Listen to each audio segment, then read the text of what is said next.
Have you ever heard words so shocking that your entire world just stops spinning? Words that make you question everything you thought you knew about your life, your marriage, your future. I have.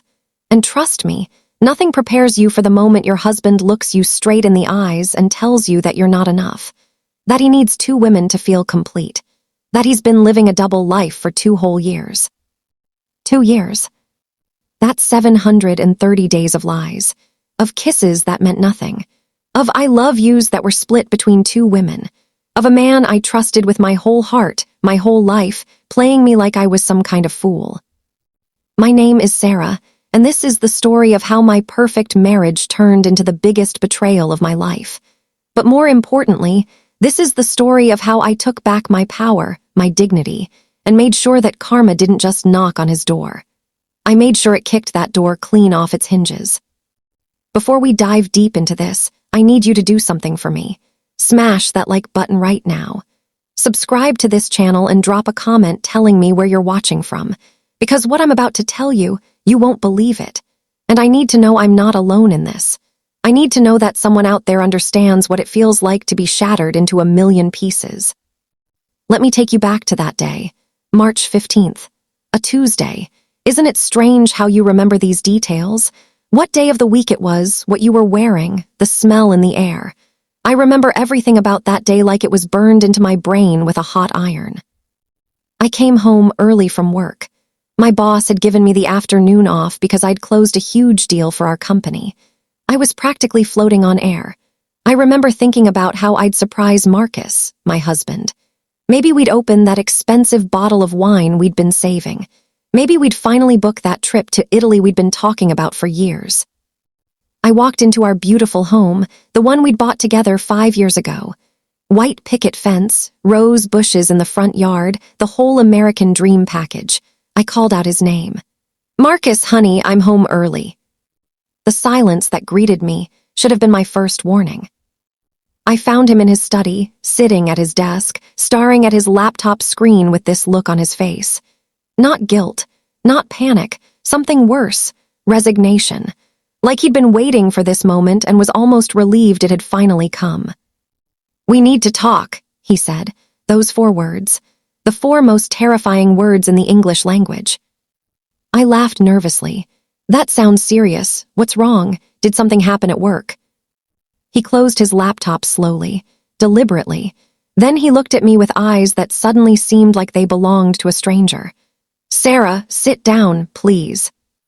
My heart started racing. You know that feeling when your body knows something terrible is coming before your brain catches up? That's where I was. My hands went cold. My stomach twisted into knots. "Marcus, you're scaring me. What's going on?" He took a deep breath, and then he said the words that would haunt me for months. "I've been seeing someone else for 2 years now.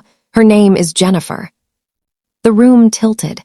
I swear to you, the entire room actually tilted like I was on a ship in a storm. I gripped the armrest of the chair to steady myself. "What?" It was barely a whisper. I couldn't get more air than that past the lump in my throat. "I love her, Sarah, but I also love you, and I've come to realize something about myself." He paused, and I watched him gather his courage to say whatever horrible thing was coming next. "I need both of you. I can't choose. I don't want to choose. I need 2 women to feel complete." Complete. He needed 2 women to feel complete. Like I was half a person, half a wife, half of what he needed. I sat there, frozen, while he continued talking. And the more he talked, the worse it got. This wasn't a confession born of guilt. This wasn't him begging for forgiveness. This was him asking for permission. "I know this is a lot to process," he said, like he was discussing a business proposal. "But I've been thinking about this for months. I want us to try polyamory. I want you and Jennifer to both be part of my life. Openly, honestly, no more sneaking around." No more sneaking around? I finally found my voice, and it came out sharp, bitter. "You've been cheating on me for 2 years, and your solution is that we should all just, what? Play happy family together."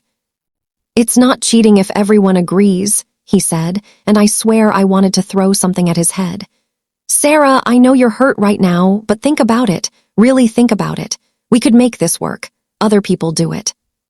Other people. Like our marriage vows meant nothing. Like the 7 years we'd spent building a life together was just a rough draft he wanted to edit. I stood up so fast the chair nearly toppled backward. Are you out of your mind? Are you actually insane? He stayed calm, too calm, like he'd rehearsed this. I knew you'd react this way initially. That's why I've prepared some resources for you. Articles, books, online communities. There are lots of successful polyamorous relationships out there. Resources. He had resources prepared. That's when it hit me. This wasn't a sudden confession. This wasn't a moment of weakness where he'd slipped up and felt guilty. This was planned, calculated. He'd been preparing for this conversation probably for weeks, maybe months. How long have you been planning to tell me this? I asked, my voice shaking. About 3 months, he admitted. I wanted to make sure I had all my thoughts together. I wanted to approach this maturely. Maturely. He cheated on me for 2 years and thought having a PowerPoint presentation ready made it mature. I couldn't breathe. The walls were closing in. I needed air. I needed space. I needed to get away from this stranger wearing my husband's face. I need to go, I said, grabbing my purse. Sarah, wait, let's talk about this. Don't just run away. Don't run away. Like I was the one being unreasonable.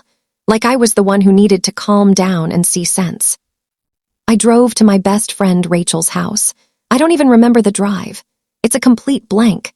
1 minute I was pulling out of my driveway, tears streaming down my face, and the next minute I was pounding on Rachel's door like the house was on fire. She took one look at my face and pulled me inside. I collapsed on her couch and told her everything, every horrible word, every casual confession, every insane justification. Rachel was livid. He wants you to what? Share him, like he's some kind of prize. That man has lost his damn mind. 2 years, Rachel. 2 whole years he's been with her. While I was planning our future, thinking about kids, he was living an entire secret life. That's when it really sank in. The trips he took for work, the late nights at the office, the weekends he went golfing with his buddies. How many of those were lies? How many of those were spent with her, with Jennifer? And who was she? What did she have that I didn't? Was she prettier, smarter, funnier? What made her worth destroying a marriage over? These questions ate at me like acid. They consumed every thought. I couldn't eat, couldn't sleep. For 3 days, I stayed at Rachel's house, barely functioning, just trying to process the bomb that had gone off in my life. Marcus called and texted constantly. At first, the messages were apologetic. Then they turned frustrated. Then, and this is what really got me, they turned accusatory. You're being dramatic, one text read. I'm being honest with you. Most men would just keep lying. I'm trying to do this the right way. The right way. Cheating for 2 years and asking for permission to continue was the right way. Another text. Jennifer wants to meet you. She thinks if you two talked, you'd understand. She's actually really excited about the possibility of us all being together. She was excited. The woman who'd been sleeping with my husband for 2 years was excited to meet me. Like we were going to be best friends braiding each other's hair and sharing lipstick. I wanted to scream. I wanted to break things.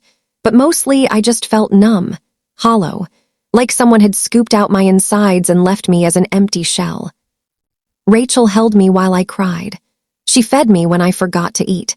She let me rant and rage and fall apart. And when I finally stopped crying long enough to breathe, she said something that would change everything. Sarah, honey, I love you, and I will support whatever you decide to do. But please, please don't let him make you feel like you're the problem here. You're not too little. You're not half of anything. He's just a selfish man who wants to have his cake and eat it too. And the question you need to ask yourself is, are you going to let him? Was I going to let him? At that moment, I didn't know. I was too broken, too hurt, too confused. But something small and hard was forming in my chest. Something that would grow into a fire. I didn't know it yet, but that was the moment everything changed. That was the moment I stopped being a victim and started becoming something else entirely. Now you might think my life before this was somehow flawed, that there were signs I missed, that our marriage was already broken. But that's the thing that made this betrayal so much worse. Our life had been perfect, or at least I thought it had been. Let me take you back to before the bomb dropped, back to when I thought I knew what my life was. Marcus and I met 9 years ago at a friend's wedding. Classic story, right? He was the best man, I was a bridesmaid. We got paired up for the wedding party entrance, and he made me laugh so hard during the reception that I snorted champagne through my nose. Elegant, I know. He was charming, successful, kind, or so I thought. He was an architect working for one of the top firms in the city. I was in marketing, climbing my way up the corporate ladder. We were ambitious, driven, and we just clicked. Our first date lasted 12 hours. Dinner turned into drinks, turned into a walk through the park, turned into breakfast at an all-night diner. We talked about everything. Our dreams, our fears, our childhoods, our futures. He told me he wanted a partner in life, not just a girlfriend, someone to build something real with. I'm tired of games, he said, holding my hand across the sticky diner table at 5 in the morning. I want something honest, something true. Honest, true. Those words would become knives later, but back then they were promises. We dated for 2 years before he proposed. He did it at the same park where we'd walked on our first date. Got down on one knee by the fountain with a ring he'd designed himself. Because he was an architect, he said. He wanted to build our future from the foundation up, and that started with a ring that was uniquely ours. I said yes before he even finished asking. Our wedding was beautiful. Not huge, not extravagant, but perfect. Just our closest family and friends. We wrote our own vows. I still remember his, every word. Sarah, you are my best friend, my partner, my home. I promise to choose you every single day. To be honest with you, even when it's hard. To build a life with you that we can both be proud of. You are enough. You will always be enough. You are enough. You will always be enough. What a sick joke those words became. Our marriage was good, really good. We had our routines. Saturday morning farmers market. Sunday afternoon bike rides. Wednesday nights were always date night, no matter what. We kept that up for 7 years. Even when work got crazy, even when life got hectic, Wednesday nights were sacred. We traveled together. Paris, Tokyo, Costa Rica. We talked about having kids, maybe in another year or two. We were building equity in our house, planning for retirement, doing all the things you're supposed to do when you're building a life with someone. Our friends called us couple goals. His parents adored me. My parents thought he walked on water. We were that couple. The one everyone else looked at and thought, that's what I want. And I was happy, genuinely, deeply happy. Sure, we had our small issues. He worked late sometimes. I could be a little controlling about how the house was organized. He forgot to put his dishes in the dishwasher. I forgot to fill up the gas tank and he'd have to do it.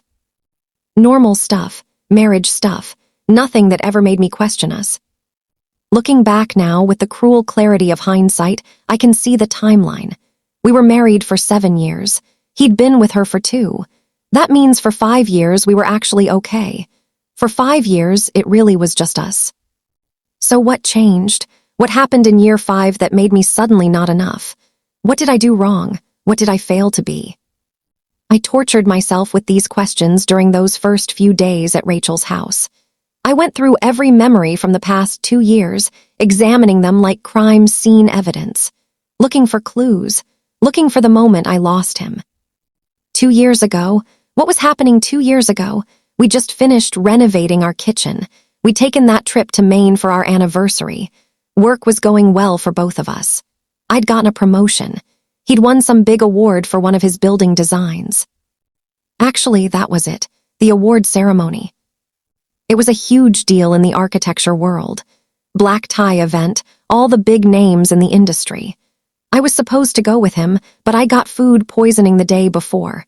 Something I ate at lunch just destroyed me. I was so sick I couldn't even stand up without feeling dizzy. Marcus was disappointed, but he understood. "It's okay, babe," he said, kissing my forehead while I lay miserable on the bathroom floor. "I'll accept the award and come straight home.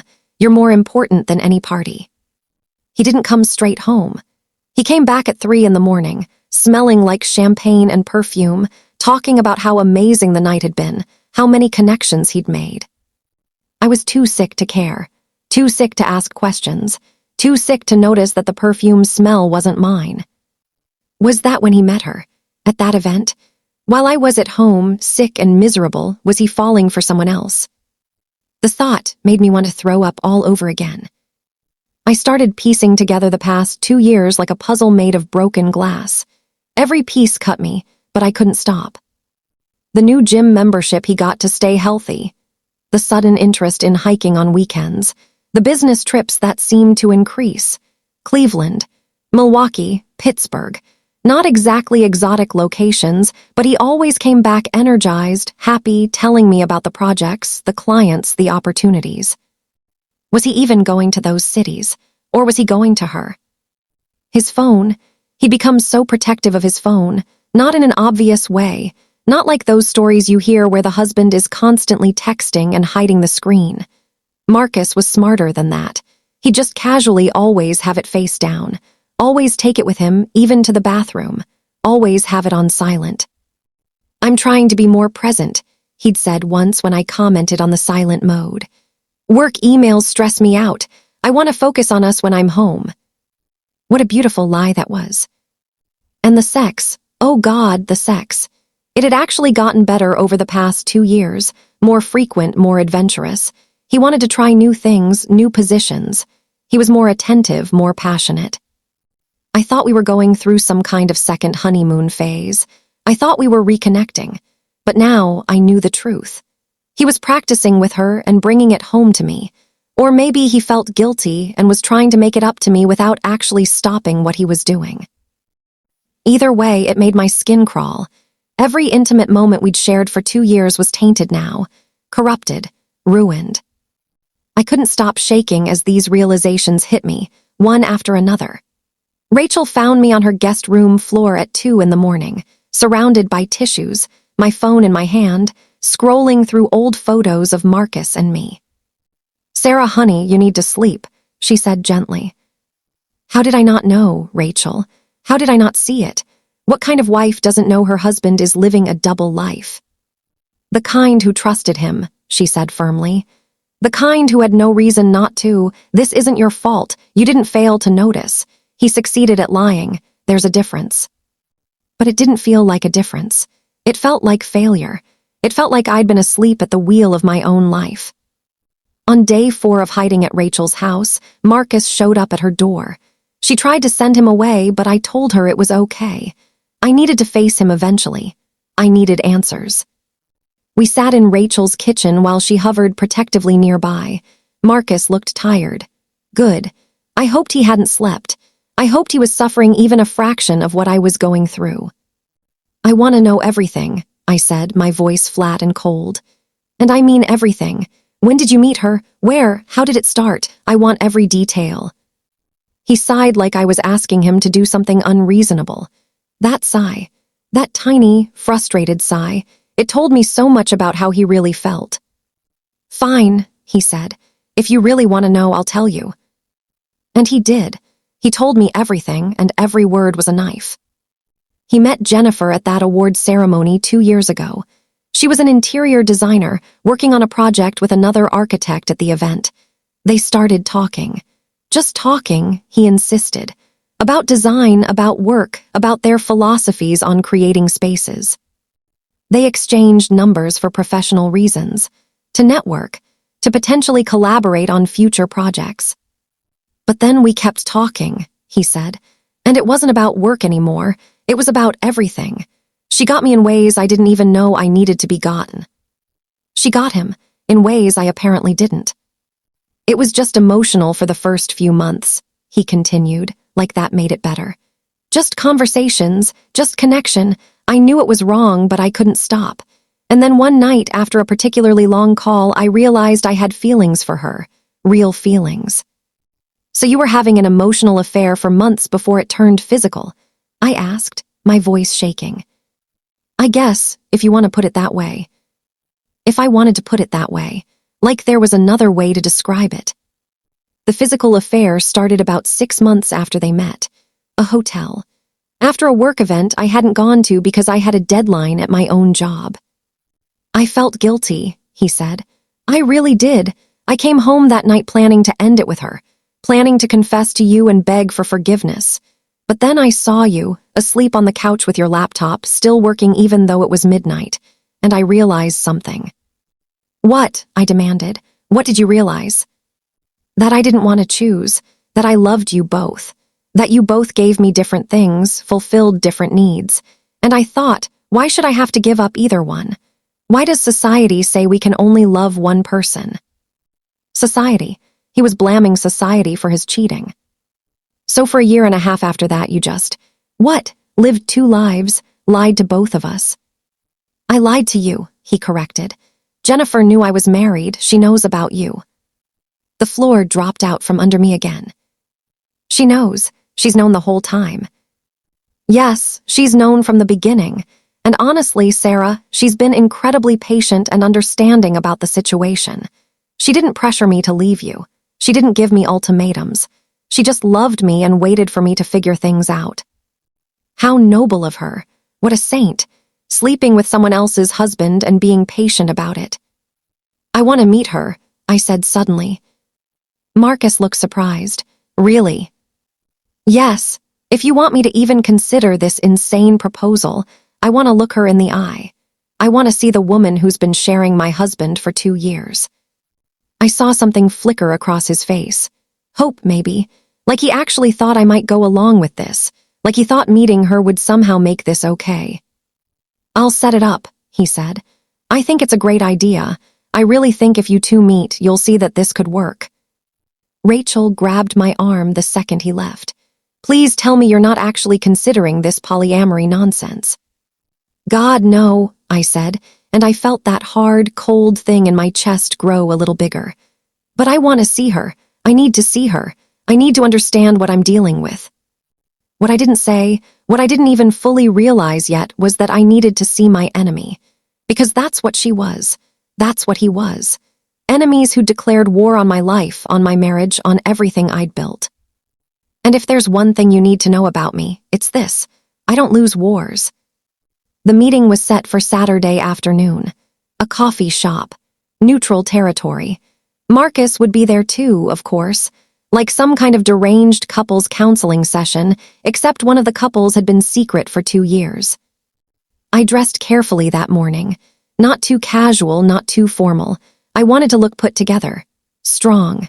I wasn't going to show up looking like the broken, betrayed wife, even though that's exactly what I was. Rachel offered to come with me, to wait outside, to be backup. I loved her for it, but I said no. This was something I needed to do alone. I got to the coffee shop first. Ordered a black coffee I had no intention of drinking. Sat at the table Marcus had suggested, by the window. My hands were shaking, so I kept them wrapped around the hot cup, using the pain of the heat to focus myself. Marcus arrived next. He tried to kiss my cheek. I pulled away. He sat down across from me, looking nervous for the first time since this whole nightmare began. She'll be here in a few minutes, he said. Sarah, I really appreciate you doing this. I know it's hard, but I really think. Don't, I cut him off. Don't tell me what you think. Don't tell me how great this is going to be. Just don't. He fell silent. We sat there in awkward tension until the door opened. And there she was, Jennifer. I don't know what I expected. Some femme fatale, maybe. Some stunning beauty who would make me understand, at least visually, what he saw in her. But Jennifer was normal, pretty, sure, but not breathtaking. She was shorter than me, curvier than me, blonde where I'm brunette. She wore a sundress and sandals. She looked like someone you'd see at the grocery store and not think twice about. She looked like someone who could be my friend. And somehow, that made it worse. She walked to our table with a smile, an actual smile, like this was a pleasant social occasion. Sarah, she said warmly, extending her hand. It's so nice to finally meet you. Marcus has told me so much about you. I stared at her hand like it was a snake. I didn't shake it. After an awkward moment, she withdrew it and sat down next to Marcus. Next to my husband. So, she said brightly, I know this is probably really weird for you. It's kind of weird for me too. But I'm really glad we're doing this. I think communication is so important, don't you? Communication. She wanted to talk about communication. The woman who'd been sneaking around with my husband for 2 years wanted to discuss the importance of communication. I found my voice. It came out cold, sharp. How old are you, Jennifer? She blinked, surprised by the question. 28, why? 28. She was 28 years old. I was 35. Marcus was 37. Just curious, I said. Wanted to know how old you were when you decided it was okay to sleep with married men. Her smile faltered a little. I understand you're angry. Do you? I leaned forward. Do you really understand? Do you understand what it feels like to find out your entire marriage has been a lie? That while you were planning your future, someone else was actively destroying it? Sarah, Marcus warned. I ignored him, keeping my eyes locked on Jennifer. Tell me, were you there when we renovated our kitchen? When I was picking out tiles and thinking about all the family dinners we'd have, were you in his bed? When I was celebrating our 6th anniversary, were you celebrating your 1-year anniversary with him? Jennifer's face flushed. It wasn't like that. Then what was it like? Please explain it to me. She took a deep breath, composing herself, and then she said something that made me want to flip the entire table over. I love him, I know you do too, and he loves both of us. Why does that have to be a bad thing? Love isn't a finite resource, Sarah. Him loving me doesn't mean he loves you less. He's been lying to me for 2 years. That seems like loving me less. Only because society hasn't caught up yet, she said earnestly. Only because we're all conditioned to believe in monogamy as the only valid relationship structure. But there are other ways, better ways, more evolved ways. More evolved. She thought she was more evolved than me because she was okay being the other woman.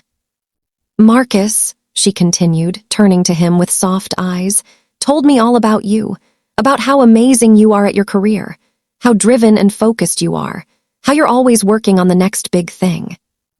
I saw where this was going, and rage started building in my chest. He said sometimes he feels like he can't compete with your ambition, like he needs someone who has more time for him, more attention for him, and that's where I come in. I work freelance, so my schedule is flexible. I can be available when he needs support, when he needs someone to talk to about his day, when he needs a replacement for the wife he doesn't think is good enough. I finished for her. A compliment, she corrected gently. Not a replacement. We'd be partners in making him happy. Partners in making him happy, not partners in our own happiness, not equals in a relationship, partners in servicing his needs. I looked at Marcus, really looked at him, and I saw a stranger. A selfish, manipulative stranger who had somehow convinced this young woman that being his backup wife was some kind of enlightened feminist statement. You've really thought this through, haven't you? I said to him. You've got it all figured out. The wife with the career who makes good money and looks good on your arm at events. And the young girlfriend who has plenty of time to boost your ego and make you feel special. That's not fair, he said. Fair? You want to talk about fair? You cheated on me for 2 years, and now you want me to thank you for it. You want me to welcome your mistress into our lives with open arms. You want to have 2 women fighting over who gets to make you happy. And you think I'm being unfair. My voice had risen. People were starting to stare. I didn't care. Jennifer reached across the table like she was going to touch my hand. I pulled back so fast I almost knocked over my coffee. Sarah, I really think if you gave this a chance. No, I stood up. No, I'm not giving this a chance. I'm not evolving. I'm not being your partner in this sick fantasy. I'm done. I walked out of that coffee shop with my head high and my heart pounding. I made it to my car before the shaking started, before the tears came, before I had to grip the steering wheel to keep myself from falling apart. But mixed in with the pain and the betrayal and the humiliation was something new, something hard and bright and fierce. Anger. Pure, white-hot anger. They thought I would break. They thought I would either accept their twisted arrangement or just quietly go away. Get a divorce, split our assets, let them ride off into their polyamorous sunset. But they didn't know me. Not really. Marcus thought he did, but he'd been too busy building his fantasy to pay attention to who I actually was. I was the woman who'd built her career from nothing, who'd fought for every promotion, every client, every ounce of respect in a male-dominated industry. I was the woman who didn't give up when things got hard. And I sure as hell wasn't giving up now. I drove back to Rachel's house with a new purpose. A plan was forming in my mind. It wasn't complete yet, just the bare bones of an idea. But it was there, growing stronger with every mile. They wanted to play games. Fine, I'd play, but by my rules. And I was going to win. Rachel took one look at my face when I got back and knew something had shifted. I wasn't crying anymore. I wasn't curled up in a ball of misery.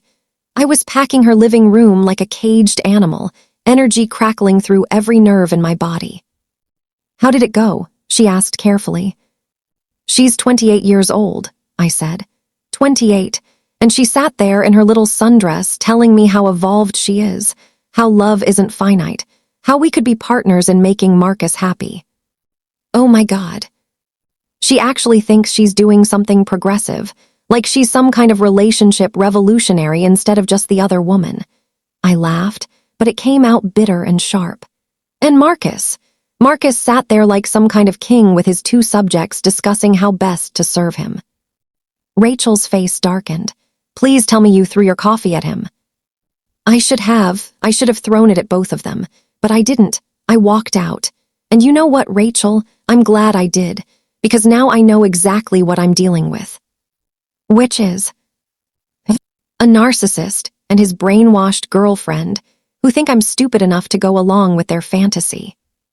I spent the rest of that Saturday doing something I should have done days ago. I called a lawyer. Actually, I called 3 lawyers. I wanted options. I wanted the best. The first consultation was Monday morning.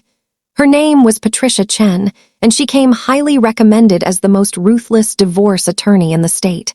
Her office was all glass and steel, modern and intimidating, kind of like her.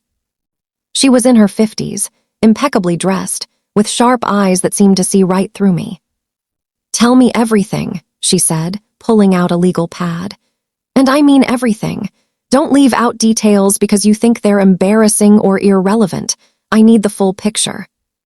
So I told her the whole sordid story, the confession, the 2 years of cheating, the polyamory proposal, the coffee shop meeting with Jennifer. Patricia's expression never changed. She just took notes, asked clarifying questions, and didn't show an ounce of judgment or surprise. I guess when you're a divorce lawyer, you hear it all. "Okay," she said when I finished. "Here's the good news. You have grounds for a fault divorce based on adultery. In this state, that can affect asset division and possibly spousal support, depending on your respective incomes." "We make about the same," I said. "Maybe I make slightly more now after my last promotion." "Even better. That means you won't owe him anything. Now, do you own your house jointly?" "Yes, we bought it together. Both our names on the mortgage and the deed." "Other assets, retirement accounts, investments." I ran through our finances. The house, 2 cars both paid off, retirement accounts, a joint savings account, some stocks, nothing extravagant, but we'd built a comfortable nest egg together over 7 years. "You'll likely be entitled to half of everything acquired during the marriage," Patricia said. "But here's what I need you to understand, Sarah. Divorce is expensive, emotionally and financially, and if he fights you on this, it could drag out for months, maybe over a year." "Let it drag out, I don't care." She studied me for a moment. "I can see you're angry, that's good. Anger is useful, but don't let it make you stupid. Sometimes the best revenge is a clean break. Take your half and move on with your life." "That's not enough," I said, and I was surprised by the vehemence in my own voice. "That's not nearly enough for what he's done." Patricia leaned back in her chair. "What exactly are you looking for here, Sarah? Because I'm a divorce lawyer, not a revenge consultant." "I want him to lose everything," I said. "His perfect little double life, his reputation, his career, everything. I want him to regret the day he ever thought I wasn't enough." She was quiet for a long moment. Then she said, "I can't help you with that. I can help you get a fair divorce settlement. I can make sure you're protected financially, but whatever else you're planning, that's on you. And you didn't hear me say this, but be careful. Don't do anything that could come back to hurt you in court." I understood what she wasn't saying. Do what you need to do, but don't get caught. Don't leave evidence. Don't give him ammunition. I left her office with a retainer agreement and a plan forming in my mind. The divorce was just the legal side, the paperwork, the official dissolution of our marriage. But that wasn't going to be enough. Not for what he'd done. Not for 2 years of lies and betrayal. I needed to understand the full scope of his deception first. I needed to know everything. Every lie, every secret, every moment he'd chosen her over me. So I did something I never thought I'd do. I started spying on my own husband. I went back to our house on Tuesday afternoon when I knew Marcus would be at work. I still had my key. It was still my house. I had every right to be there. Walking through that door felt surreal. Everything looked the same. The furniture we'd picked out together. The photos on the walls of our life together. The coffee mug I'd used the morning my world fell apart, still sitting in the sink. It looked like home, but it wasn't. Not anymore. It was a crime scene, a museum of lies. I started in his study. That's where he'd been when he confessed, sitting at his laptop. What had been on that screen? What had made him finally ready to tell me? His laptop was gone. He'd probably taken it to work, but his desk was full of other things. Papers, files, receipts. I started going through them systematically.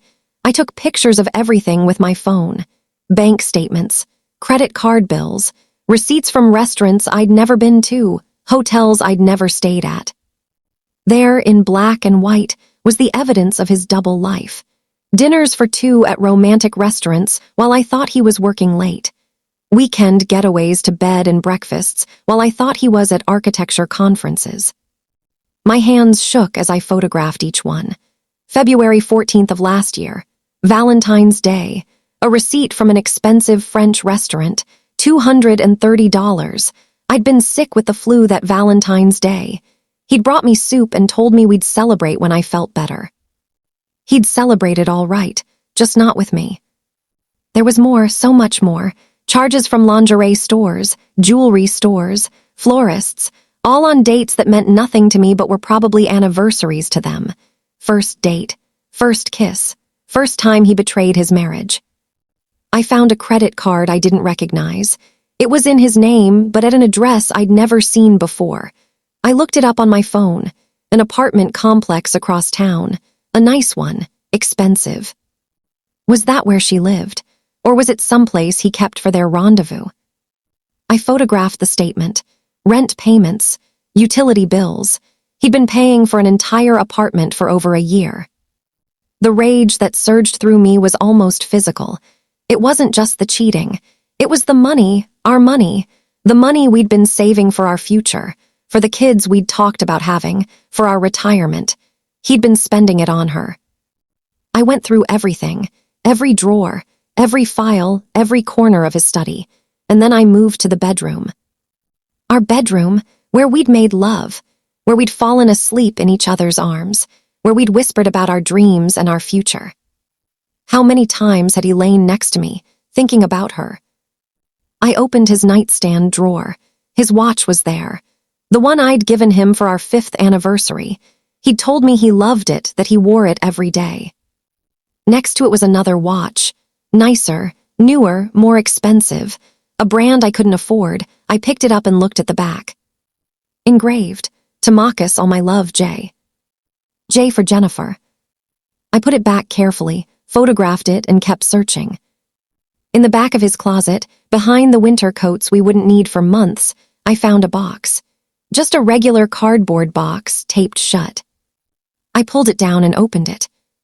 Photos, hundreds of photos. Of them, Marcus and Jennifer at the beach, Marcus and Jennifer hiking, Marcus and Jennifer at what looked like a friend's wedding, Marcus and Jennifer kissing, holding hands, looking at each other the way he used to look at me.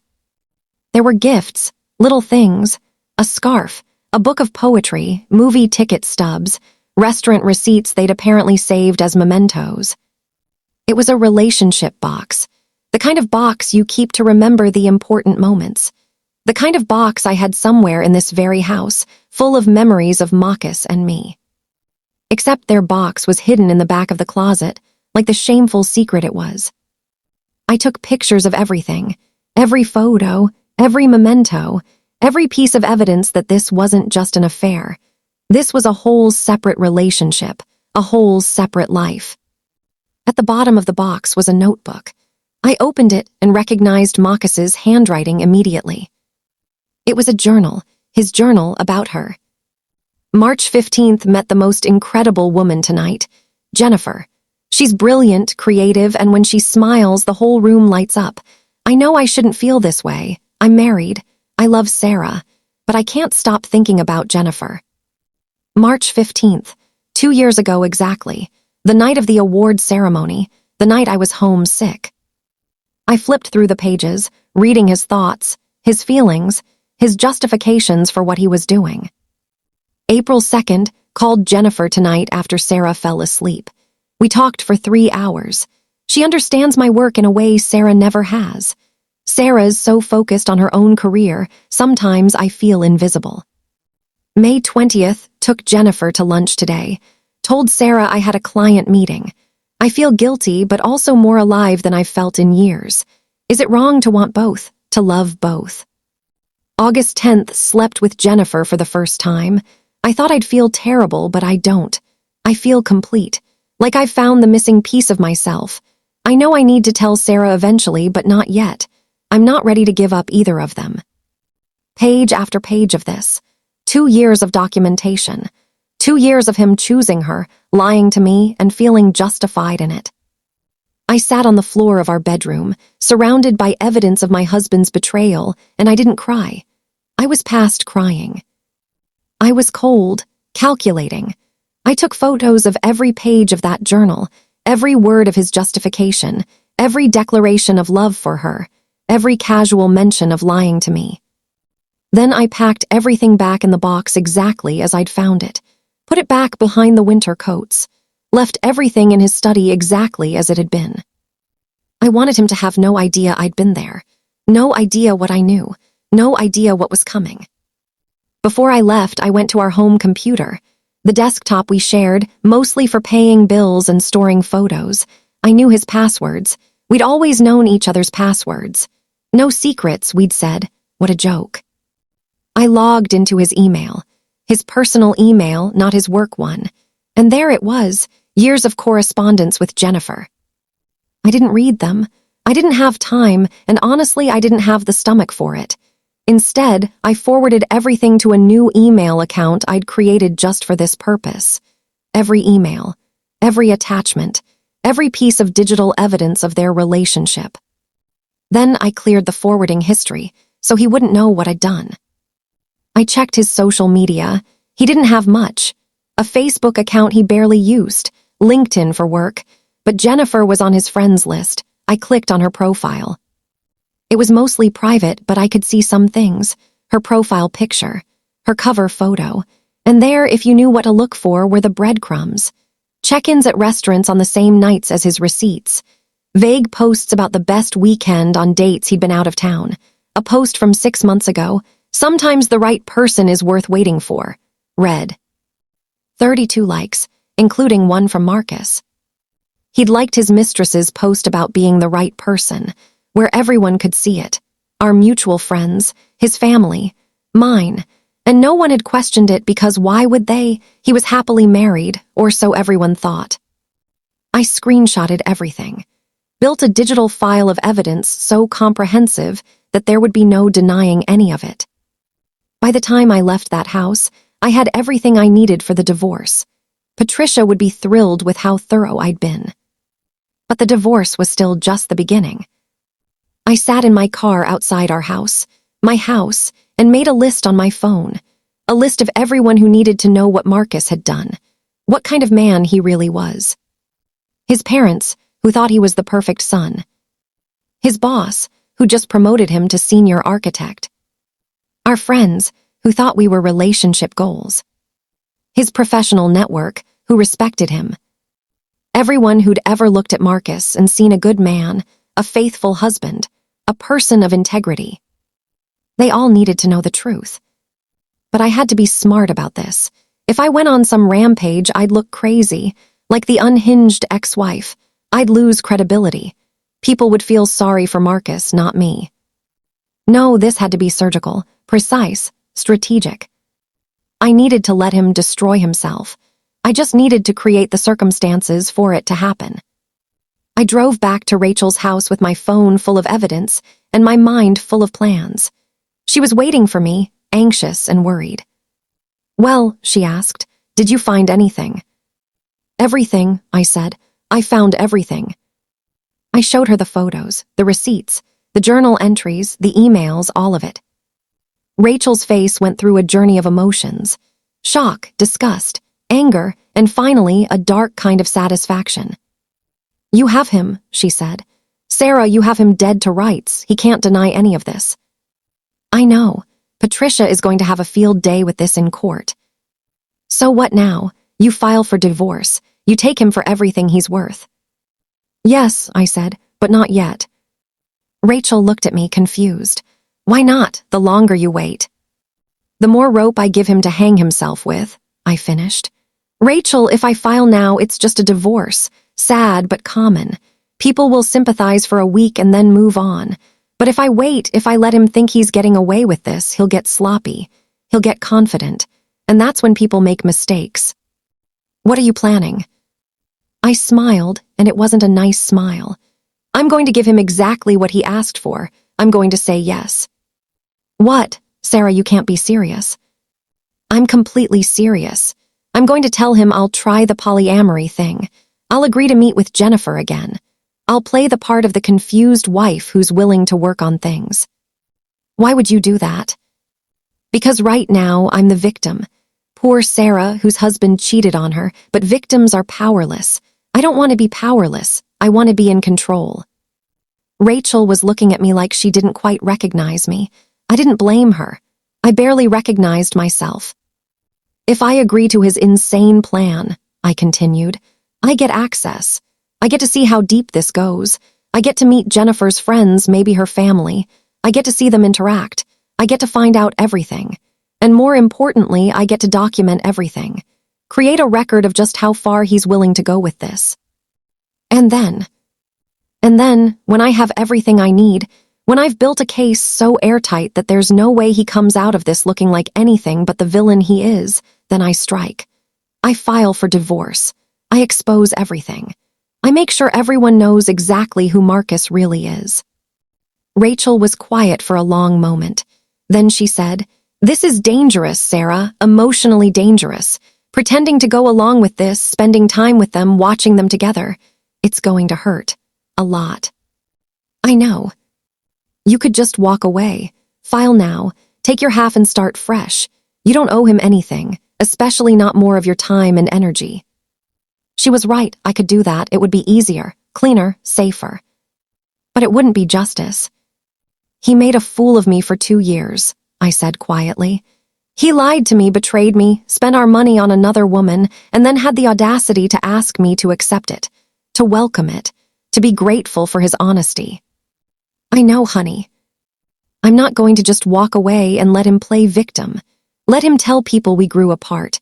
Let him and Jennifer live happily ever after while I'm the bitter ex-wife. That's not how this ends." "How does it end?"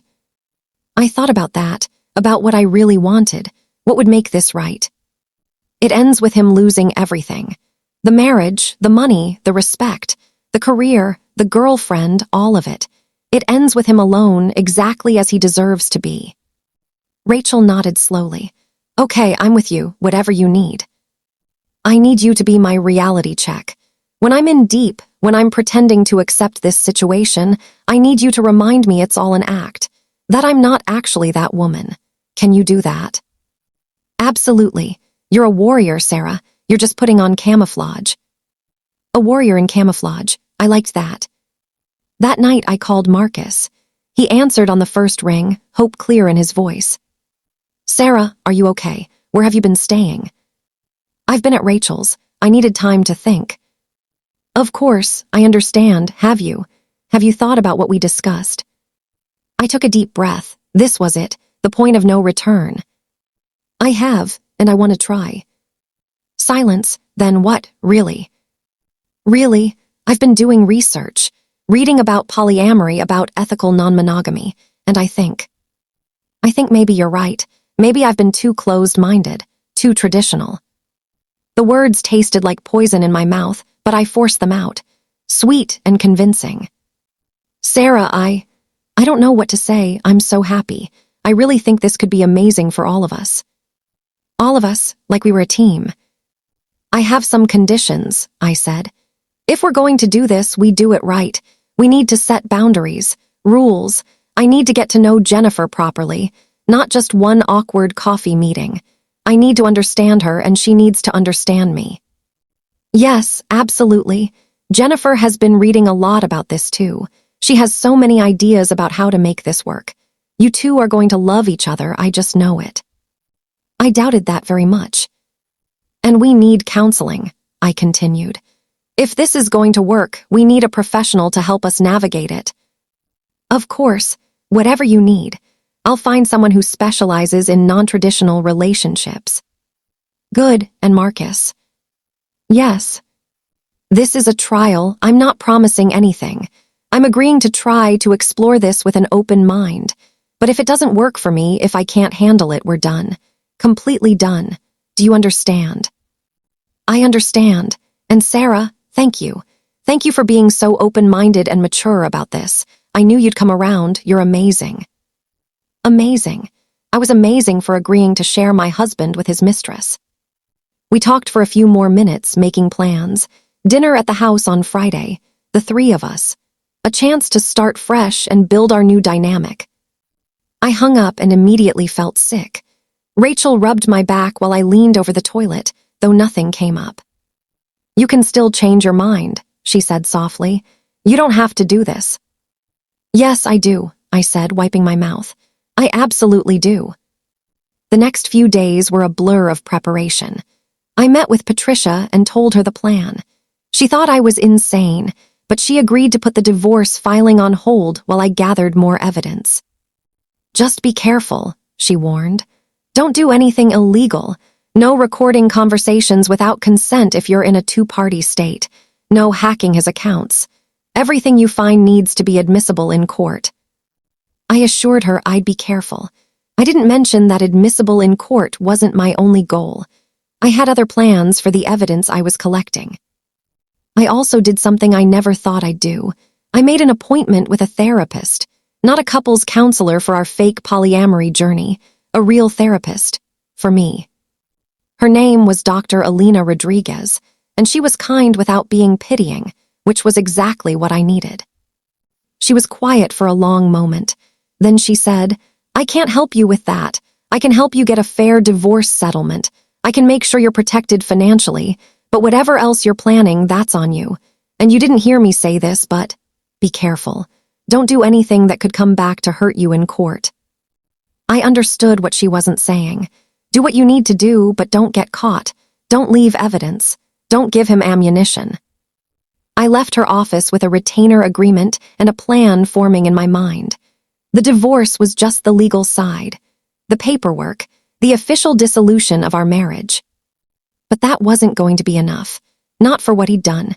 Not for 2 years of lies and betrayal.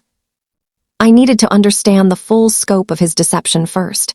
I needed to know everything. Every lie, every secret, every moment he'd chosen her over me. So I did something I never thought I'd do. I started spying on my own husband. I went back to our house on Tuesday afternoon when I knew Marcus would be at work. I still had my key. It was still my house. I had every right to be there. Walking through that door felt surreal. Everything looked the same. The furniture we'd picked out together. The photos on the walls of our life together. The coffee mug I'd used the morning my world fell apart, still sitting in the sink. It looked like home, but it wasn't. Not anymore. It was a crime scene, a museum of lies. I started in his study. That's where he'd been when he confessed, sitting at his laptop. What had been on that screen? What had made him finally ready to tell me? His laptop was gone. He'd probably taken it to work, but his desk was full of other things. Papers, files, receipts. I started going through them systematically. I took pictures of everything with my phone. Bank statements, credit card bills, receipts from restaurants I'd never been to, hotels I'd never stayed at. There, in black and white, was the evidence of his double life. Dinners for two at romantic restaurants while I thought he was working late. Weekend getaways to bed and breakfasts while I thought he was at architecture conferences. My hands shook as I photographed each one. February 14th of last year, Valentine's Day, a receipt from an expensive French restaurant, $230. I'd been sick with the flu that Valentine's Day. He'd brought me soup and told me we'd celebrate when I felt better. He'd celebrated all right, just not with me. There was more, so much more. Charges from lingerie stores, jewelry stores, florists, all on dates that meant nothing to me but were probably anniversaries to them. First date, first kiss, first time he betrayed his marriage. I found a credit card I didn't recognize. It was in his name, but at an address I'd never seen before. I looked it up on my phone. An apartment complex across town. A nice one, expensive. Was that where she lived? Or was it someplace he kept for their rendezvous? I photographed the statement. Rent payments, utility bills. He'd been paying for an entire apartment for over a year. The rage that surged through me was almost physical. It wasn't just the cheating. It was the money, our money, the money we'd been saving for our future, for the kids we'd talked about having, for our retirement. He'd been spending it on her. I went through everything, every drawer, every file, every corner of his study, and then I moved to the bedroom. Our bedroom, where we'd made love, where we'd fallen asleep in each other's arms, where we'd whispered about our dreams and our future. How many times had he lain next to me, thinking about her? I opened his nightstand drawer.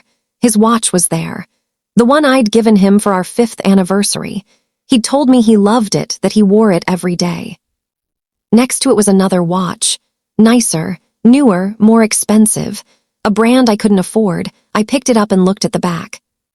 Engraved, to mock us all my love, J. J for Jennifer. I put it back carefully, photographed it, and kept searching. In the back of his closet, behind the winter coats we wouldn't need for months, I found a box. Just a regular cardboard box, taped shut. I pulled it down and opened it.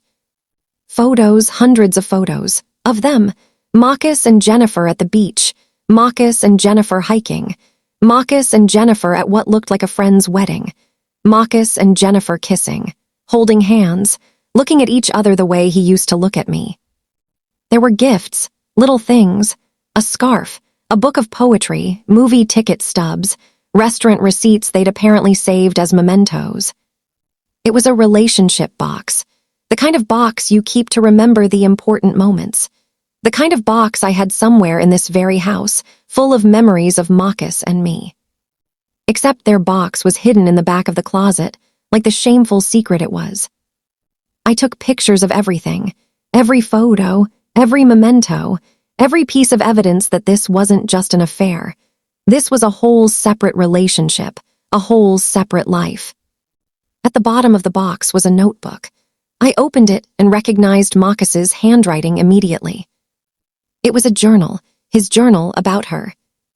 March 15th met the most incredible woman tonight, Jennifer. She's brilliant, creative, and when she smiles, the whole room lights up. I know I shouldn't feel this way. I'm married. I love Sarah, but I can't stop thinking about Jennifer. March 15th, 2 years ago exactly, the night of the award ceremony, the night I was home sick. I flipped through the pages, reading his thoughts, his feelings, his justifications for what he was doing. April 2nd, called Jennifer tonight after Sarah fell asleep. We talked for 3 hours. She understands my work in a way Sarah never has. Sarah's so focused on her own career, sometimes I feel invisible. May 20th, took Jennifer to lunch today. Told Sarah I had a client meeting. I feel guilty, but also more alive than I've felt in years. Is it wrong to want both, to love both? August 10th, slept with Jennifer for the first time. I thought I'd feel terrible, but I don't. I feel complete, like I've found the missing piece of myself. I know I need to tell Sarah eventually, but not yet. I'm not ready to give up either of them. Page after page of this. 2 years of documentation. 2 years of him choosing her, lying to me, and feeling justified in it. I sat on the floor of our bedroom, surrounded by evidence of my husband's betrayal, and I didn't cry. I was past crying. I was cold, calculating.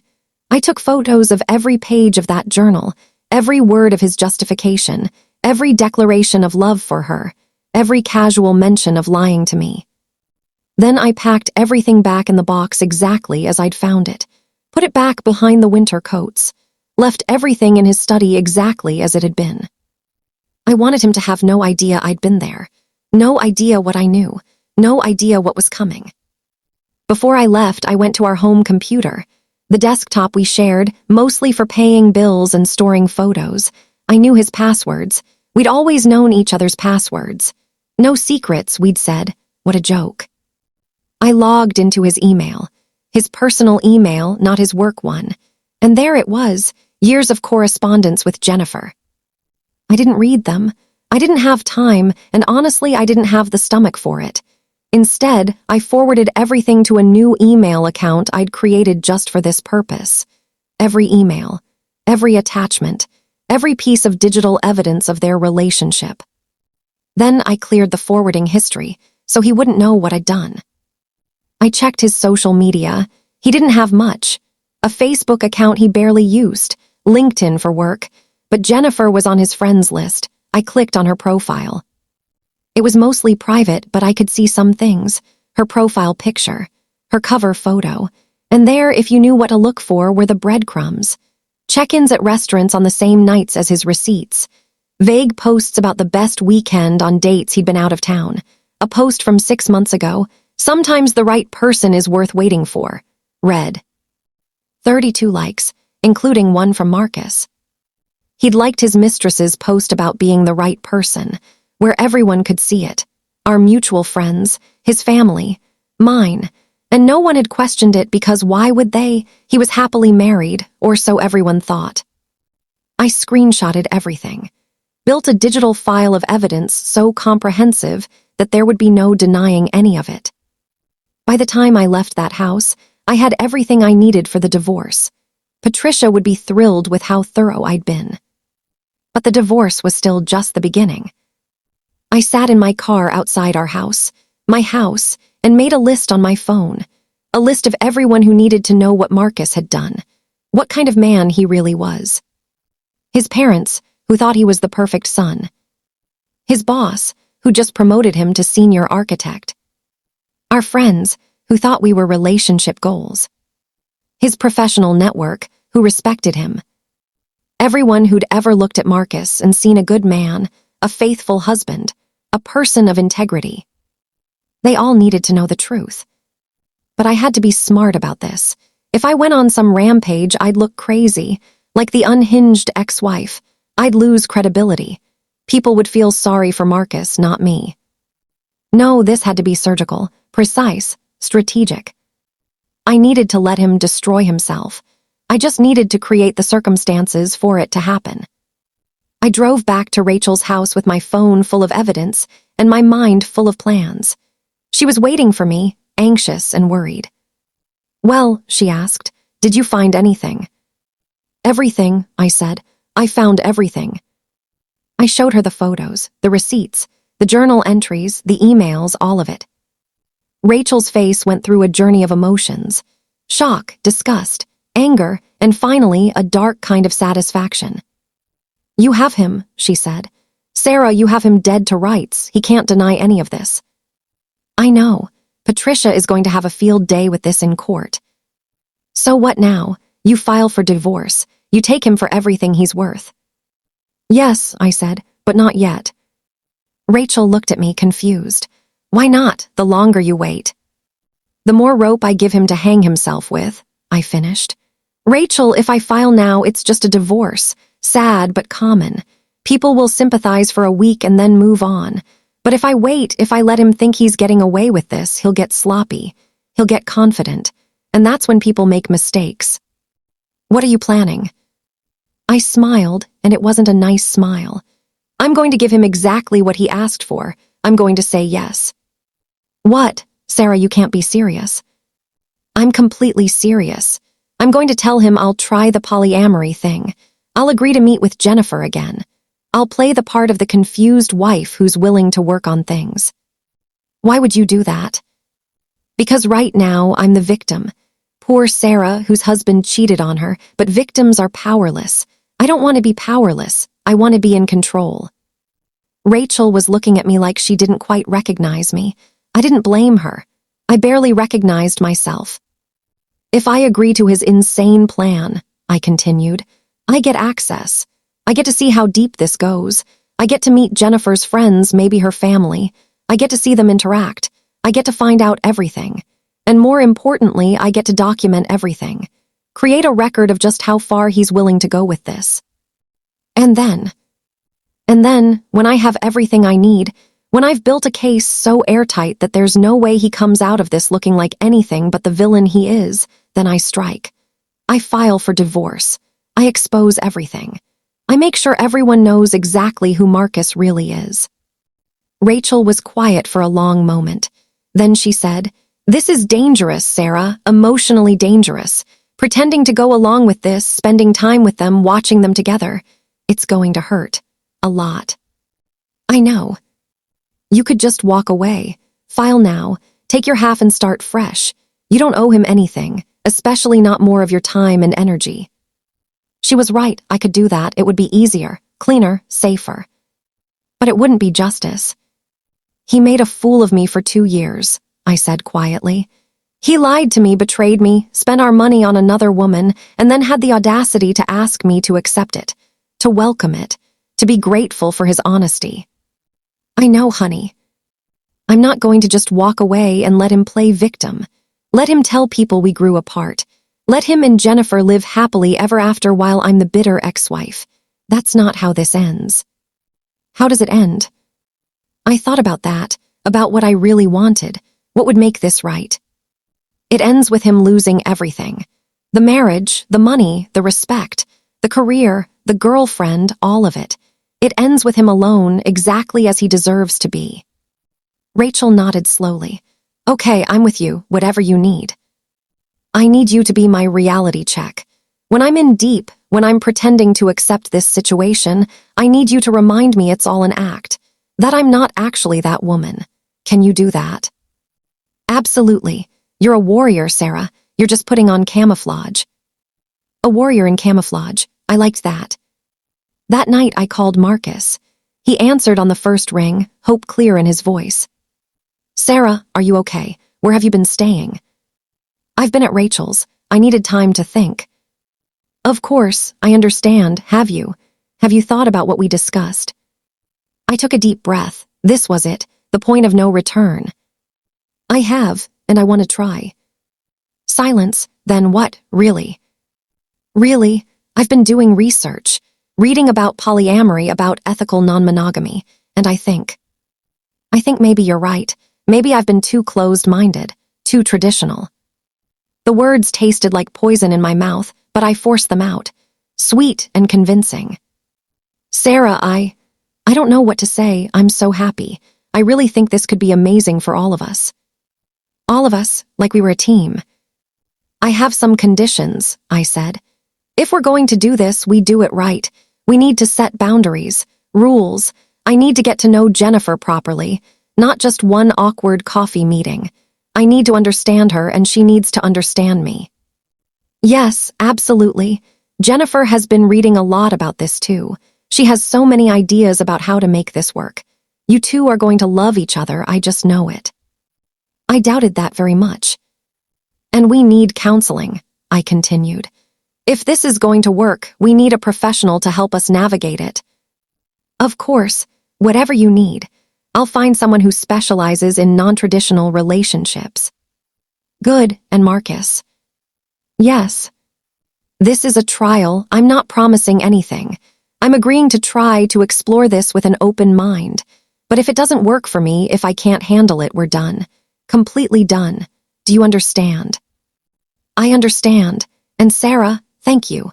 Thank you for being so open-minded and mature about this. I knew you'd come around. You're amazing. Amazing. I was amazing for agreeing to share my husband with his mistress. We talked for a few more minutes, making plans. Dinner at the house on Friday, the three of us. A chance to start fresh and build our new dynamic. I hung up and immediately felt sick. Rachel rubbed my back while I leaned over the toilet, though nothing came up. You can still change your mind, she said softly. You don't have to do this. Yes, I do, I said, wiping my mouth. I absolutely do. The next few days were a blur of preparation. I met with Patricia and told her the plan. She thought I was insane, but she agreed to put the divorce filing on hold while I gathered more evidence. Just be careful, she warned. Don't do anything illegal. No recording conversations without consent if you're in a two-party state. No hacking his accounts. Everything you find needs to be admissible in court. I assured her I'd be careful. I didn't mention that admissible in court wasn't my only goal. I had other plans for the evidence I was collecting. I also did something I never thought I'd do. I made an appointment with a therapist, not a couples counselor for our fake polyamory journey, a real therapist, for me.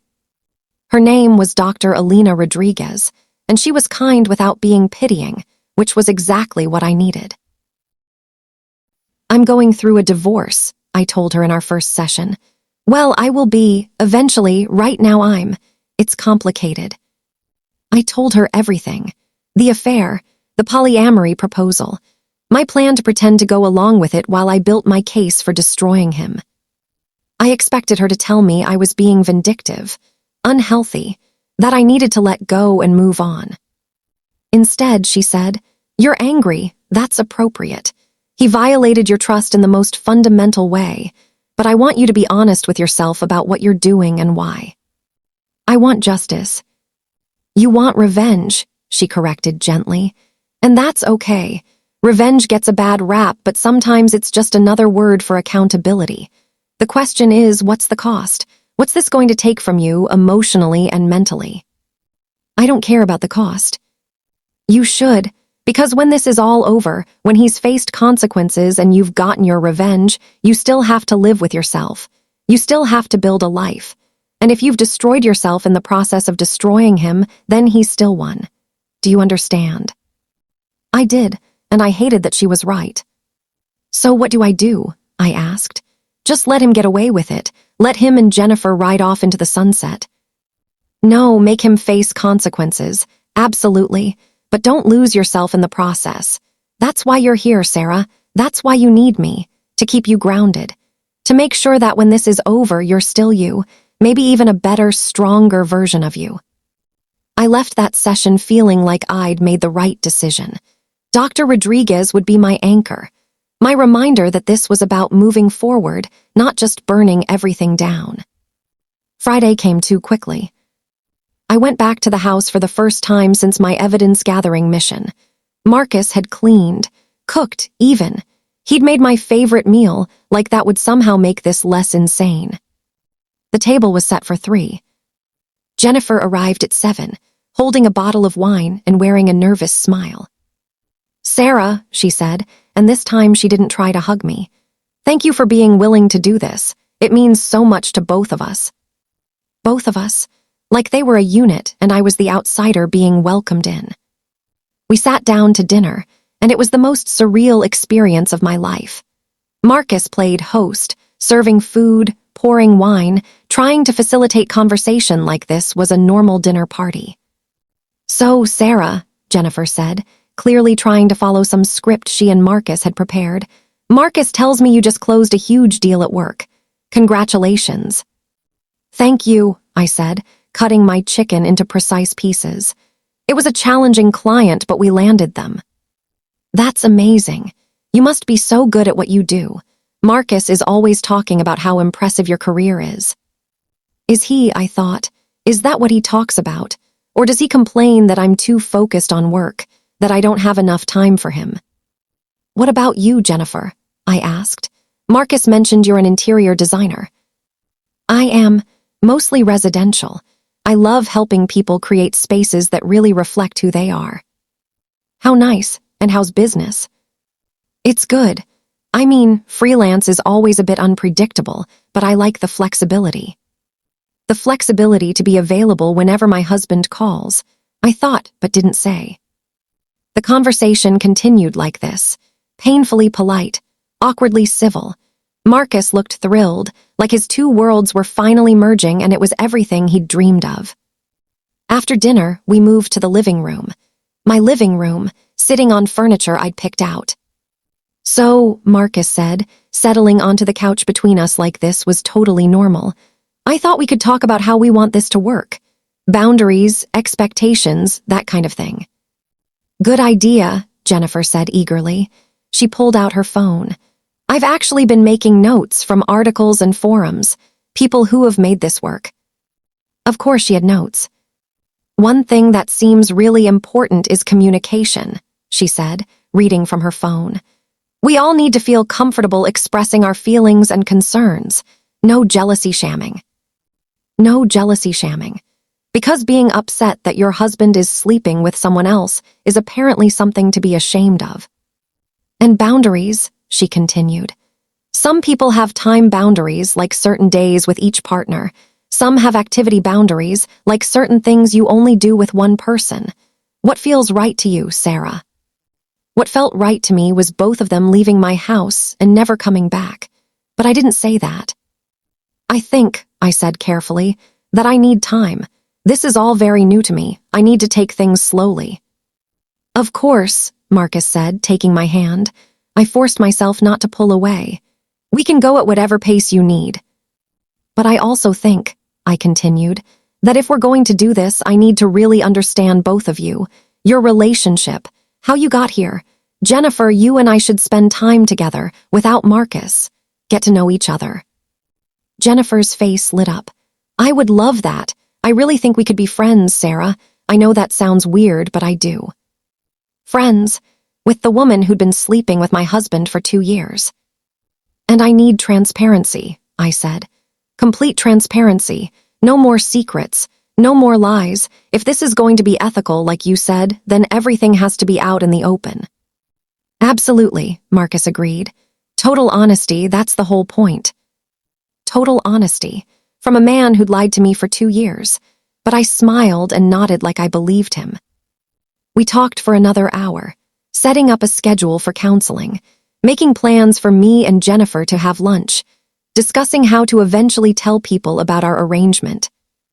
With every word, every agreement, every fake smile, I was building my case. I was collecting evidence.